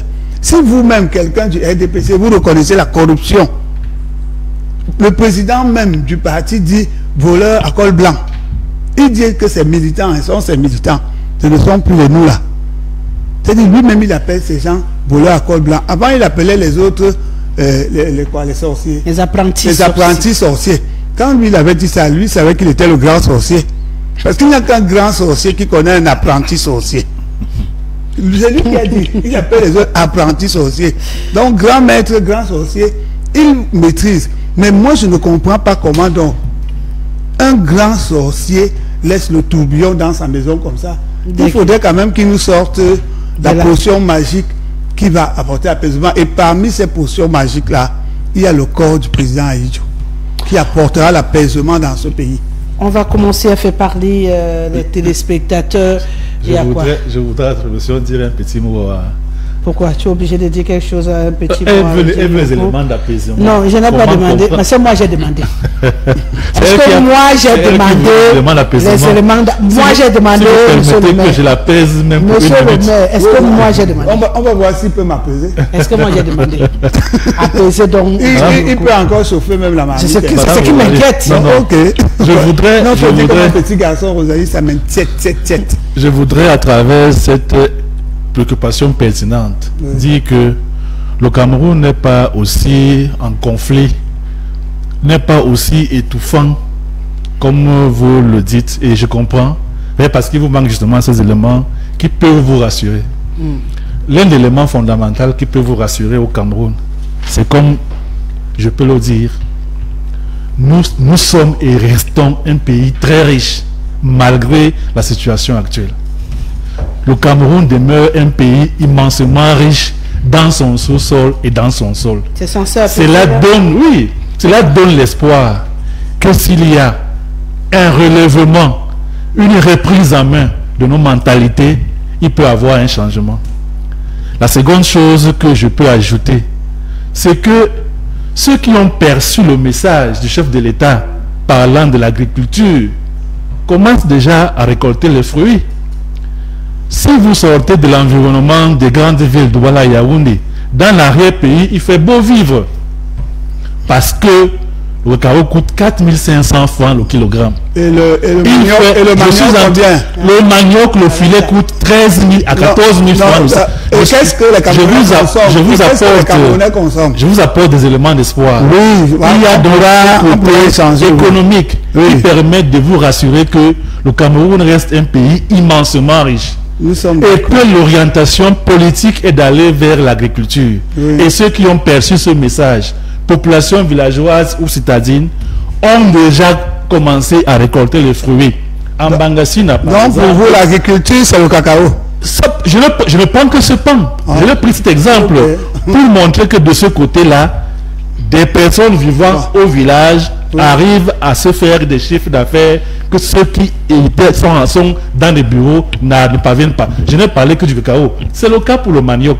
C'est le cas pour toute autre chose. Conseiller, mon conseiller, la culture du cacao, elle produit combien de fois par an? Après combien d'années?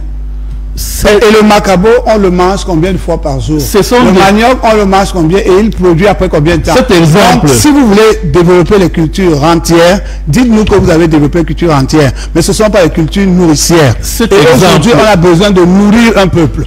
C'est plus urgent que de vendre. Parce que quand vous passez toute votre journée à planter le cacao, vous ne mangez pas. Que vous non, mais apparemment, elle n'est pas rassurée. Et c'est ce qui m'inquiétait. Pas que je développe. Bon, s'il vous plaît, vous m'avez demandé 1 minute pour assurer. Tout à fait. Mais moi, en 1 minute, je suis en train de déclencher la 3e guerre mondiale sur mon Non, c'est pas la 3e. Les téléspectateurs, c'est beaucoup mieux. Un pays ne peut être riche que si la population en profite. Bien sûr. Nous avons donc notre sous-sol riche. Nous avons tout riche. Pourquoi nous sommes pauvres? Bonsoir Rosalie, je suis très contente de toi et de l'émission, mais seulement vous invitez des personnes qui ont plus d'intérêt qui ne peuvent être objectifs. Pour moi, il y a eu plus d'évolution dans nos pays dont il faut reconnaître. Pourquoi? Parce que nous devons séparer les actions ou alors les actes. Je crois qu'il veut dire les actes. Les actes. Des actes posés par des personnes et l'État. Nous ne devons pas oublier d'où nous venons.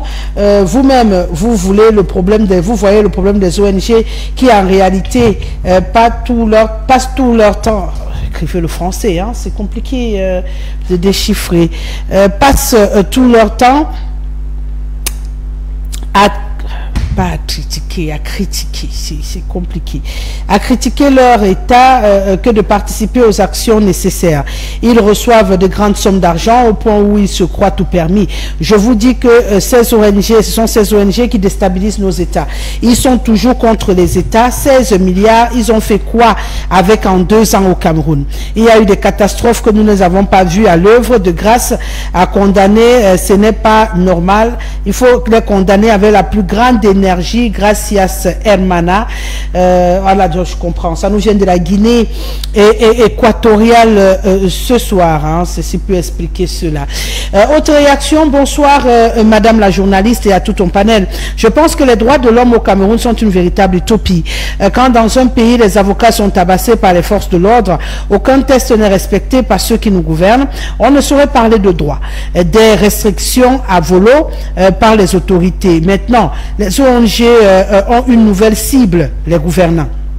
Le rôle régalien des ONG est de défendre les intérêts des populations et de l'État, de dénoncer les tares des gouvernants, etc.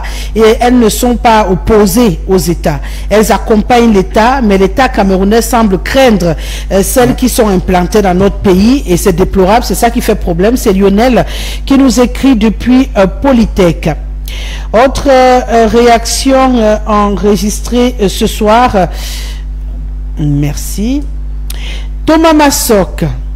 Waouh! Je vais prendre depuis le début. Hein. Toujours rayonnante et à l'heure. Sosten, lui aussi en joie d'être dans ce studio d'une technologie d'avant-garde. On attend les retombées financières. Encore omniprésente comme à l'accoutumée, la mama dans des tenues exotiques, d'un autre genre, d'une bonne vipère en bongo. Monsieur le maire, grand prêtron du rassemblement des danseurs pantouflards dans des conneries à fragiliser l'homme, où sont les autres panélistrons?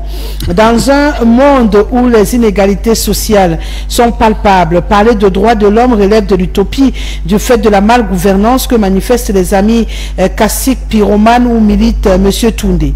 À se servir au lieu que de servir, nous autres à qui l'on demande des droits et devoirs là. La santé et l'éducation qui sont la boussole pour le développement, font vivre misère et malheur au quotidien. OTS, OTA en est témoin, les hommes de santé dans l'interminable grève. Je n'oublie pas cette masse d'impôts à nous imposer par des colons à la peau noire. Le trafic d'influence et autres vices à piétiner le bas peuple en période électorale pour conduire des opposants tronc au trou. Si je continue, ma batterie va se décharger parce que nous vivons dans un état de nature. C'est Thomas Massok qui revient. Pourquoi maintenant que le ministre de l'Intérieur entre dans une action à sanctionner certaines ONG, sachant que des organisations pensent à mettre l'homme au centre des préoccupations, à jouir des besoins primaires, y compris les dénonciations que les gouvernants leur font subir. Certaines ONG sont à l'image de l'arbre qui cache la forêt, à poser des actes lugubres qui peuvent créer l'insécurité. Sachant que 2025 est déjà là, le ministre de l'Intérieur est déjà dans une cuisine électorale dans les entrées à supprimer ceux-là qui oseront marcher sur leur menu. J'ai vu une autre mama, Alice dit ya à pas Tangandi. C'est chaud. La mama dans les néologismes, la grande école sous le baobab. Autre réaction enregistrée ce soir. Bonsoir madame, la dame a raison, s'il vous plaît, passez-lui mes salutations. C'est le continent Bengono Abacho depuis Ekouanfang en Vangan. Bonsoir, bonsoir. Qui nous écrit. Bonsoir Rosalie Gué, c'est une très bonne émission sur Cam10, félicitations, merci. Voilà, bonsoir Rosalie. Et au panel, soupçon. Ces ONG ont-elles été appelées à s'expliquer? Hier, le ministre a nommé un responsable de la vraie église et a été désavoué par la justice. Il y a un processus pour sanctionner. Est-il respecté? Demandons au monsieur un boubou jaune qui favorise la corruption. Rosalie, vous avez donné l'occasion à ce militant du RDPC de bien se défouler. Hein. Quand on parle de soupçons, y a-t-il eu une demande à s'expliquer? C'est la question que nous posons à Teba depuis Nkwaban qui nous écrit ce soir. Bonsoir madame, bonne émission, j'admire beaucoup tes émissions, sois impartial s'il te plaît dans tes questions, tu as toujours une partie prise sur ce plateau aujourd'hui. Yannick depuis Mobile Omnisport, vous voyez comment on me soupçonne? Bonsoir princesse Rosalie à ton panel. Pour la thématique du jour, le Cameroun est sur pilotage automatique dans un pays sérieux. Le président devrait siffler la fin de la récréation, que les couloirs soient respectés. Bonne émission, Eric Simao depuis Libreville du côté de Boubé 1 ce soir. N'envoyez pas les voices. Le Burkina Faso qui n'arrête d'envoyer des voices. Je ne peux pas les lire. Il faut faire des messages. Bonsoir Rosalie à ton riche panel. Merci au professeur Efouba car il a la parfaite maîtrise des tristes réalités du 237. Courage à lui. Oumarou qui nous écrit depuis Garoua. Série de voices. Qu'est-ce que je vais en faire? Autre réaction, bonsoir le plateau, la déclaration de Monseigneur Cléda selon laquelle le Cameroun serait un pays où avant les élections, le nom du gagnant est connu d'avance. Le MINAT et ses sanctions sont à l'image de la personne qui les représente. C'est un monsieur qui a tendance à être un peu violent et qui défend la longévité du système. C'est ce qui dérange les Camerounais. Les métaphores qu'il utilise ne sont que la manifestation du mépris à des citoyens. C'est Baker depuis Sac-Bayémé qui nous écrit ce soir. Bonsoir Madame Rosalie. Dans un pays où la loi est utilisée à géométrie variable, l'acte de maître com peut se justifier à plus d'un titre. L'arrêté de suspension de l'ONG REDAC a été signé et lu le vendredi 6 décembre dernier. Lundi matin, sans attendre à ce que l'intéressé soit clairement notifié, comme le dispose la loi camerounaise, l'autorité administrative s'empresse de déposer les scellés sur les portes de son bureau. Qui de maître comme ou du MINAT enfreint en ce moment-là la loi camerounaise. Tout en reconnaissant que nul ne peut se prévaloir de ses propres turpitudes, l'on est en droit de dire que lorsque l'injustice envahit la cité, comme c'est le cas au Cameroun, on peut aisément comprendre l'acte courageux de cette avocate qui voudrait seulement que seul prévale la loi dans son pays. C'est Bailly qui nous écrit depuis Bolova. On va du côté du Gabon ce soir. Bonsoir à vous sur le plateau. Nous vous écoutons depuis Libreville. C'est Mathieu Tangou qui nous écrit justement depuis Libreville. Bonsoir Rosalie, très heureux de te retrouver dans ce plateau. Je voudrais dire merci au conseiller municipal RDPC sur le plateau qui reconnaît que le Cameroun est un pays très riche. Mais je voudrais lui faire comprendre que cette richesse, c'est pour eux du RDPC et pas pour les Camerounais. Le ministre le moins riche au Cameroun, à bas mot, 1,5 milliard dans ses différents comptes. Or, le ministre n'est pas à ce poste pour s'enrichir, mais pour servir. Suivez mon regard. Voilà ce message qui nous arrive également. Bonsoir à vous sur le plateau. Je suis très ravi de joie de visionner un tel débat sur une chaîne camerounaise. C'est de quel côté qu'on nous écrit? Bon, c'est du Cameroun. C'est une initiative qui prouve que les Camerounais prennent conscience du fait de la manipulation des Occidentaux qui nous maintient en captif en se cachant derrière ces organismes. Je suis Baklou Wanglibele Emmanuel depuis Marois. Voilà, il faut lire, hein? Bonsoir le panel. On va y arriver, j'espère. Vous savez, j'ai pas bloqué les entrées, donc ça bouge un tout petit peu. Pourtant, la tablette, si c'était pour que je puisse m'en sortir, mais Yogo, qu'est-ce qui se passe? D'accord. On va aller. Bonsoir à vous sur le plateau. Voilà. Je suis très ravi, joie de visionner un tel débat. Là, j'ai lu Poubang. Bonsoir le panel. La belle Rosalie, bonsoir la grande dame vêtue comme en Afrique du Sud, bravo. Est-ce que le gouvernement souhaite nous rendre tous agriculteurs? On veut dire à savoir. Les ONG chassent ce qu'on les propose, s'aimer du trouble en Afrique. Chaque membre du grand R justifie son poste quand les pieds ne prennent plus où on trouvait la chaise. Alex depuis Monty qui nous écrit ce soir. Vous êtes très nombreux, mais tellement nombreux que même ici ça commence à bugger, hein, alors que je croyais que c'est de l'autre côté que ça devait seulement bugger. Bonsoir Rosalie, bonsoir la maman, Premier ministre. Rosalie, ministre des Affaires étrangères. Et Fouba, ministre des Enseignements supérieurs, conseiller municipal. Rosalie du courage. C'est M. Fodio Joseph qui nous écrit, hein. Il nous a attribué les ministères, sauf au conseiller, à qui il a donné un ministère trop bizarre. Bonsoir à vous sur le plateau. Rosalie, je te donne une mention excellente, car tu es plus que jolie ce soir, très bien habillée. Paul depuis la cité balnéaire du Sud. Bonsoir Paul depuis Kribi. Un gros bisou.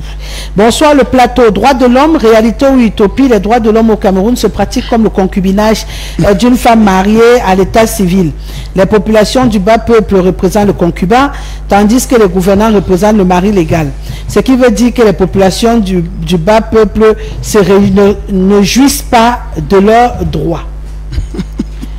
Autre, c'est Jérémy depuis Marois. Je suis ravi de voir votre chaîne. C'est Cam10 Télévision, 321 de Canal Sat. Vous pouvez également aller sur notre page Facebook, hein, Cam10 Télévision toujours. Notre page WhatsApp, Cam10 Télévision toujours. Que ce soit sur TikTok et Instagram, nous sommes présents partout pour vous permettre d'avoir les formations en temps réel du fonctionnement de cette chaîne. Bonsoir le plateau. Vos invités ne sont pas les gens droits. Je ne suis pas d'accord avec ce qu'ils disent.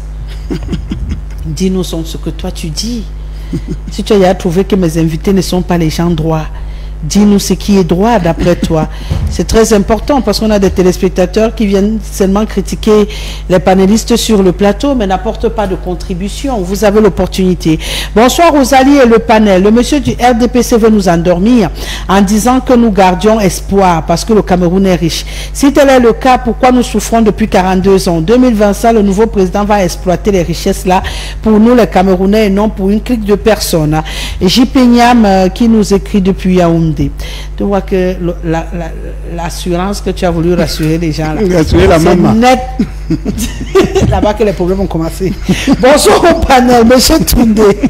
Si les sous-sols et sols du Cameroun sont riches, c'est pour lui et son système de privilégiés qui défend. Un papa aux cheveux blancs qui défend l'indéfendable. Vos enfants vous regardent, hein, quand vous serez au banc des accusés de l'histoire. C'est Rosette qui nous écrit depuis Bouddha. Vous voyez qu'en voulant rassurer, vous avez déclenché plutôt de gros problèmes. Bonsoir la Grande Royale, Rosalie Alama Mayogo. Le 237 est un continent que si l'on t'explique, tu ne peux pas comprendre. C'est qu'on ne t'a pas bien expliqué. Pardon, que les gens du rassemblement des danseurs et percussionnistes, vous prenez déjà les expressions de Thomas Masson, et percussionnistes du continent, pour nous, comme ils ont déjà vendu le bled là, comme ça on quitte nous sur ça. Et puis c'est tout. C'est la lionne du continent qui nous écrit. Je prends une transition et on revient pour la dernière thématique.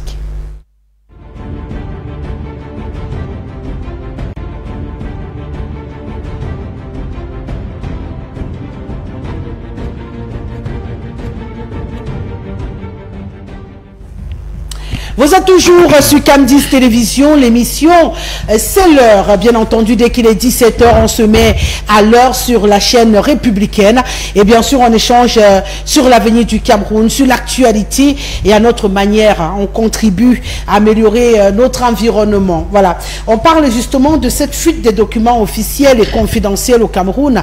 Ce n'est un secret pour personne, Madame Odile Yogo, là je démarre par vous. Chaque jour, on a au moins un document officiel qui fuite sur les réseaux sociaux. Parfois vous êtes là tranquille et puis un petit jeu de fake, pas fake, et puis à la fin ça sort que c'est des vrais documents qui ont fuité. La première chose, on a envie de se demander comment c'est devenu aussi facile qu'on ait des documents confidentiels dans la rue. Rosalie, l'humoriste Coluche disait que quand quelque chose se passe à huis clos, c'est qu'on n'était pas là. Et donc on aurait du mal à commenter. Voilà donc des courriers qui viennent du ciel et viennent nous trouver en tabac. Et vous nous demandez comment ça fait pour arriver là-bas. Si ce n'est pas quelqu'un de là-bas qui a sorti. Parce que c'est déjà écrit courrier officiel avec le cachet rouge, confidentiel. Vous avez dit, quand c'est déjà dehors, c'est que c'est plus confidentiel. Dès que ce n'est plus confidentiel, c'est que le contenu n'est même pas confidentiel. Parce que si c'était si confidentiel que ça, ce ne serait pas dehors. C'est pour ça que moi je dis souvent à Ria, quand quelqu'un me dit que la maman, je vais te dire un secret, il faut que tu caches. Je dis que non, je ne te donne pas ma parole pour cacher le secret là. Parce que toi-même tu n'as pas pu le garder. Toi tu viens me dire, tu veux que je te garantisse que moi je vais... Non, non, non. Dis-moi, c'est moi qui vais choisir si je vais garder ou pas. Ça veut dire que si les gens voulaient que ces courriers soient confidentiels, ils ne seraient pas dans la rue. Et de plus en plus, comme ils sont dans leur guéguerre, le mercato 2025 a commencé. Là, vous parlez du courrier officiel, mais regardez la presse. Un jour, vous vous levez, vous allez trouver 15 titres de presse qui allument une personne. Le lendemain, vous trouvez 15 autres titres de presse qui allument celui avec qui il bagarre. Donc, les courriers là, ils les sortent pour nous montrer des choses que eux seuls savent. Parce que c'est eux qui savent d'où sortent les courriers. Un courrier n'est pas caché. Il y a des numéros, il y a des matricules, il y a ceci. Donc, si on veut savoir que ce courrier sort de tel service, vous allez regarder, il y a les références. On saura qui l'a mis dehors. Donc, s'ils veulent mettre leur confidence dehors, c'est qu'ils veulent nous embrouiller dans leurs histoires. C'est pour nous montrer que non, comme aujourd'hui, comme on a écrit contre tel, voilà ce que l'autre a sorti. Voilà. Ils veulent nous embrouiller, Rosalie. Ils sont en train de se bagarrer entre eux là-bas. Et comme moi je dis souvent, quand les éléphants se battent, ce sont les herbes qui se couchent par terre. Au moins pour une fois, laissons-les se bagarrer bien. Quand ils ne seront plus là, nous on va venir passer tranquillement. Il ne faut pas entrer dans leur bagarre. Parce que ces courriers confidentiels, il n'y a que eux pour les avoir. Il n'y a que chez eux qui sont. S'ils les sortent, ils savent pourquoi. Ils se tiraillent dessus. Ces jours-ci, c'est même pas quoi. À un moment là, c'était vraiment dans les réseaux sociaux, on savait que voilà tel camp. Et nous-mêmes, nous étions contents. Quelqu'un a même dit que ouais, les bagarres là sont finis. On s'ennuie. Une lettre sortait aujourd'hui, l'autre sortait. Les influenceurs, un sortait une information, le camp d'en face. Donc, ils nous amènent dans une danse parce que 2025 est dehors. Mais moi, mon gros problème, Rosalie, c'est que nos problèmes, ceux dont on souffre là, ils ne s'occupent pas de ça. Ils nous embrouillent avec et courrier dehors et ceci. nos vrais problèmes ne sont pas résolus, Rosalie. Ils se jouent de nous. Mais le président, là, hier, vous aviez dit ici qu'on le trompe. Rosalie, si c'est même comme ça, mieux, il peut même se reposer au village, qu'on ne le trompe plus. Et qu'on commence à voir les menteurs et les vendeurs d'informations, parce que ces informations sont mises dehors pour un but. Voilà un autre ballon. Voilà une autre source d'explosion. Parce qu'on vient nous enseigner des choses que nous sommes censés ne pas savoir, puisque c'est confidentiel. Pourquoi on veut nous... C'est pour qu'on aille mettre notre bouche dans leurs affaires. Et comme on sait que nous, on nous entraîne comme les moutons, on va se lever. Cette fois-ci, on a dit que non, entre eux là, on ne se lève pas. Ils n'ont qu'à se tirer dessus jusqu'à ce qu'ils libèrent tranquillement l'espace. Monsieur le maire, je lis entre les lignes ce que Odile Yogo dit, c'est des bagarres internes entre les forces du Cameroun qui aboutissent à cette envolée de documents confidentiels, puisque tout ce qui est confidentiel a un circuit précis qui est censé être justement contrôlé. Et si ça sort de ce circuit pour se retrouver à la disposition de monsieur tout le monde, du citoyen lambda, c'est voulu. Et c'est pour elle une sorte de manipulation pour venir jouer un tout petit peu avec le peuple, le public qui lui aujourd'hui est pris en étau dans une sorte de bataille, de stratégie politique. À votre avis, pourquoi on a ces documents disponibles? Ce n'était pas le cas il y a plusieurs années. Pour voir un document confidentiel, il fallait soit attendre la publication officielle, soit être dans le service au moment où on te le passe peut-être pour aller signer. Mais aujourd'hui, tu n'as même plus besoin, tu es couché chez toi, la confidence vient te retrouver et ça devient un peu malsain dans la gestion d'un pays. Oui, je n'aurais pas la même lecture des faits que lui, que Mme Yogo. Bien entendu. Je pense pour ma part que il y a un devoir de mise à niveau que nous devons nous-mêmes opérer. Continuer à penser que nous allons évoluer dans un environnement confidentiel, c'est aussi se leurrer. Le monde a évolué, et il faut qu'on évolue aussi. Qu'est-ce qu'on appelle même courrier confidentiel? Tout est la question. Il faudrait qu'on se mette dans un environnement de transparence où vraiment plus rien qui concerne la gestion des affaires publiques ne doit pas relever du confidentiel. Pour moi, c'est la première chose à dire. Ce qui est confidentiel, quitte à aller avec la mondialisation, qui confidentiel ici pour moi devait relever des choses de secret défense. Quand quelque chose n'est pas de la nature d'un secret de défense, elle ne devait pas être confidentiel. Et pourquoi on en arrive là? On en arrive parce qu'effectivement, il y a eu des réseaux sociaux qui se sont mondialisés. Le téléphone peut déjà... Avant, on n'avait pas... Avant, on faisait appel à un photographe pour avoir une image. Aujourd'hui, je te dis, tout le monde est muni d'un appareil... voilà. Donc, c'est ça qui fait que de plus en plus, on a ces documents dehors. Les documents ont toujours circulé parce que ceux qui avaient intérêt à les avoir, les avaient. Dans l'expérience administrative, on va vous raconter que des personnels affectés au bureau du courrier étaient des personnels très importants. Ou alors, pour travailler dans ce niveau-là, il fallait avoir la confiance du chef. Parce que c'est au niveau du courrier que tout ce que vous pouvez imaginer comme information se trouvait. On a connu des cas où des nominations n'ont pas été effectives. Bref, beaucoup de choses ont été bloquées parce que les gens ont eu accès au courrier dit confidentiel. Donc, ce n'est pas un phénomène nouveau, c'est un phénomène qui est amplifié. Et moi, je pense même que le fait que ces courriers arrivent dans la place publique va davantage participer à la transparence.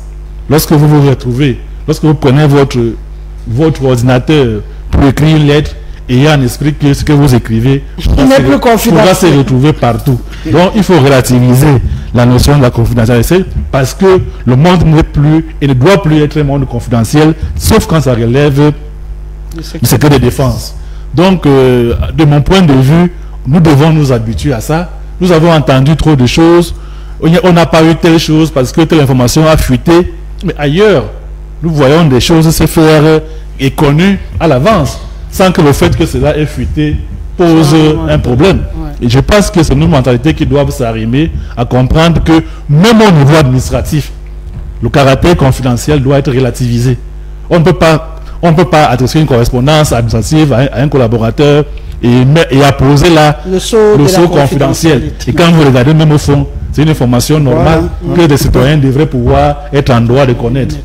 Que le chef de l'État décide de donner 100 millions à des gens qui organisent un événement pour encourager l'agriculture sur le variant plantain, en quoi cela relève du confidentiel, par exemple. Juste parce qu'on a vu là 100 millions, les gens vont estimer que 100 millions, c'est quelque chose que l'État n'est pas en droit de faire, que non. Donc, on doit éduquer les gens à comprendre que tout ne relève pas du confidentiel. Il y a même une éducation à faire à ce niveau pour dire aux gens, pour donner un document garanti confidentiel, il faut vraiment qu'il y ait des éléments justificatifs, des éléments qui prouvent le caractère vraiment confidentiel qui mérite qu'on y appose ce genre de cachet. Or, très souvent, on apprécie personnellement et puis on dit à la secrétaire, mettez le sceau confidentiel. Or, comme elle disait, le secret est difficile à garder. Dès que vous savez que c'est un secret, c'est même par là que vous commencez pour avoir envie. Voilà. Donc je crois que nous devons nous habituer à ce nouvel environnement. Lorsque nous sommes dans des milieux publics, il y a des caméras partout. Il y en a qui pensent, avant on disait qu'il faut avoir mon accord pour me filmer, mais de plus en plus, on n'a pas votre accord pour être enregistré dans une vidéo de surveillance. Donc il faut qu'on s'adapte au nouvel environnement, qu'on relativise l'aspect de confidentialité parce que le monde évolue vers la transparence. Professeur, le monde évolue vers la transparence. Le conseiller Toundé trouve qu'au lieu de chercher même à endiguer ou à juguler le phénomène, on devrait plutôt s'adapter à ce phénomène qui ira grandissant dans le monde Android où nous sommes aujourd'hui. Tout le monde a un téléphone multimédia, Android, iPad et tout ce qu'on veut. Et on peut filmer à n'importe quel moment. Maintenant, on scanne même avec les téléphones. Avant, il fallait toujours aller au niveau des appareils pour scanner. Aujourd'hui, c'est rien. On fait par rapport à scanner. Et le document est parti. Donc du coup, c'est compliqué. Il faudrait peut-être aussi réduire la liste des documents à mettre sous le statut de confidentiel. Peut-être même casser les cachets confidentiels. Aussi. Casser. De les fabriquer. Non, je pense que c'est... D'après monsieur le maire. Il a raison, c'est des reliques coloniales, c'est-à-dire confidentielles. C'est les Français qui nous ont laissé ça pendant la colonisation. Confidentiel, ça n'a plus de place. Dans l'administration, il faut la transparence. Confidentielle, ça veut dire quoi? Quelque chose, l'administration est pour servir le public. L'administration, c'est pour servir l'intérêt général, servir les Camerounais. Donc, je crois que notre administration est dépassée et en retard par l'évolution du monde. Parce que vous appelez confidentiel. Aujourd'hui, tout ce que vous faites est filmé. Tout est filmé. Il y a les caméras partout. Tout est... Donc, je pense qu'on a une administration coloniale qui est vieillissante, une bureaucratie monocratique. Vous voyez qu'aujourd'hui, on est incapable de définir le nombre d'effectifs qu'on a à la fonction publique. Combien de gens vont au Canada? On a encore en train de dire, on a révoqué tel nombre de personnes. Mais la gestion des effectifs, la gestion du personnel, ça a été développé en Europe dans les années 1960-61. Nous, on est encore en train de dire que une fois, dès que vous appuyez la machine, vous savez que vous partez en retraite à tel moment. Tel n'est pas là. Donc, la biométrie est là. On a encore avec les fiches classiques, fiches de présent. Est-ce qu'il est venu au travail? Il faut signer. Oui, avec le bic. Et cette fiche même, le bureau sera mouillé quelque part. Donc, au niveau des archives, non, je pense que c'est un peu la faillite de notre administration qui ne perd pas une mue vers la modernité, qui a encore des secrets, les top secrets, c'est dépassé. Aujourd'hui, on va la transparence. Et je crois que notre administration doit être recyclée. Comme dit Max Weber, vous devez être recyclé, formé. Vous voyez que les gens qui n'avaient pas, à l'époque, les gens tapaient à la machine. Aujourd'hui, il y a les ordinateurs. À l'époque, vous avez un grand ordinateur. Quand on dit maintenant, on ne veut plus ça, le portable à l'ordinateur. On veut les petits. Donc, on va vers cette modernité-là. Et la fuite de documents, c'est aussi le tribunal parce que le système étant trop duré, on a la théorie de la culture de cacher, de tout cacher. On cache le remaniement, on cache le voyage du prince, on cache entre guillemets la maladie du prince, on cache tout. Donc, le fait que ça sorte, c'est pour montrer au système que vous ne maîtrisez pas les zones d'ombre, comme dit Michel Couzet. C'est-à-dire la fuite des épreuves, la fuite des informations. Les zones d'ombre ne sont plus contrôlées. C'est-à-dire, le régime n'arrive plus à contrôler les zones d'ombre. Il y a donc cette fuite-là. Et cette fuite est un peu comme une déchéance du système, comme les gens qui travaillent sont hypocrites. Eux-mêmes ne sont pas contents de travailler dans ce système et ont peur de parler. On dit donc que là, on va vous montrer qu'on va mettre tous ces documents out. Comment vous pouvez voir quand le président tchadien meurt? Vous avez à la minute son corps, il est couché, on dit que ce n'est pas lui. Vous voyez exactement comment il a été perforé, que c'est lui. Quand quelqu'un à l'hôpital, vous voyez, on est en train de monter sur l'avocat dans la pick-up, on vous montre comment on marche sur lui, la vidéo est là. Donc vous parlez de quelle confidentialité? Je crois que notre administration, les écoles comme les NAM, Les grandes écoles aujourd'hui, l'école normale, doivent se recycler et s'adapter. Aujourd'hui, quand vous faites quoi à l'université, vous donnez le cours est déjà écrit, introduction, vous remettez ça aux étudiants. Ça dit, vous allez au décanat, en ligne, le cours est déjà déposé. Quand vous venez expliquer le cours. Vous allez trouver les anciens qui continuent à lire, l'enfant sort avec les ampoules, qui continuent à lire un cours de 100 pages, à lire. Oh, qu'est-ce qu'on attend? On attend le cours écrit, le cours en ligne, les livres, la biographie utilisée, et vous venez pour expliquer pour que l'enfant comprenne. Mais on a encore un système, quelqu'un vient, il pose le cours, il commence à lire, introduction générale, et les enfants vont couper de 8 à 13 heures. Oh, ils écrivent avec les fautes, parce qu'ils n'ont pas le contenu. Il faut donc donner un cours qui est bien écrit. Donc nous-mêmes, on a des anachronismes dans l'administration, où une administration est dépassée, et puis parfois, on ne comprend même pas ce qu'on fait dans l'administration. À quoi sert l'État? À quoi on est en conflit avec l'État, avec la République. Vous voyez, quelqu'un dit, venez téléphoner dans mon bureau, c'est gratuit. C'est pour l'État. Il dit, voilà la voiture de l'État. Qu'est-ce que cette voiture a porté les marchandises au village? J'ai le bon, le carburant. Venez, je vous partage. Donc, il ignore même pourquoi il est là. Donc, il combat la République. Nous sommes encore ça. Nous, quand on est fonctionnaire, c'est la joie. On a conçu un modèle où quand on est fonctionnaire, c'est la joie. Et ce modèle est ruiné puisque les gens abandonnent la fonction pour aller au Canada. Quelqu'un dit, je suis en charge à l'université. Il s'en va. Je suis au lycée, il s'en va. Pourquoi il part? Parce que c'est la fin de cette fonction publique vieillissante. Vivement qu'on arrive vers une nouvelle fonction publique qui va aller vers le bien-être des populations et qui va que les gens vont comprendre que le fonctionnaire le plus pauvre chez les Blancs, le fonctionnaire en France, vous voulez être fonctionnaire à 55 ans, on vous recrute. Au Cameroun, être fonctionnaire, c'est un mérite. Vous voyez les querelles dans les quartiers. Mon mari est fonctionnaire, mon petit frère est fonctionnaire. Donc, on a mis dans la tête des Camerounais que si tu n'es pas fonctionnaire, tu vas rater la vie. Oh, les gens sont en train de comprendre que être fonctionnaire, nous n'avons même pas de salaire de 500 000. Dans tous les pays, en Côte d'Ivoire, un enseignant 1 million, un maître d'école paye 1 600 000. Nous n'avons pas de salaire. Donc cette sacralisation, cette sacralité de la fonction publique a un peu est handicapé aujourd'hui parce que ce n'est plus le miroir, ce n'est plus le bien-être, ce n'est plus le bonheur. Bonsoir Rosalie, très beau plateau et merci. Voilà, y arrive. Et merci de nous édifier. Bonsoir à ma mère Odile Yogo, c'est Dine Noah qui nous écrit bonsoir, ce soir. Bonsoir à la belle Rosalie. Je reviens pour dire un grand bravo au monsieur du grand R. Faudrait que tous les Camerounais s'inscrivent à l'école du mensonge et du dilatoire du RDPC. Document confidentiel pour lui, c'est dans le cadre de la sécurité. Vraiment bravo monsieur le conseiller. Moi, c'est depuis Garoua Boulaye que j'écris. Vous avez une seconde. Je voulais dire quelque chose. La confidence, c'est la personne qui accepte de garder le secret. Moi, je sais qu'on m'avait remis une fois un courrier très confidentiel et la personne qui me remettait le courrier, paix à son âme, m'avait dit, même si c'est le jumeau de celui à qui tu dois remettre ce courrier, ne le remets pas. Et j'ai dû passer toute une journée pour enfin voir la personne et lui remettre son courrier. Pourtant, sur le cours de sur le chemin, il y avait beaucoup d'occasions, beaucoup d'opportunités pour que je le dépose. Voilà. On avait mis tous les freins.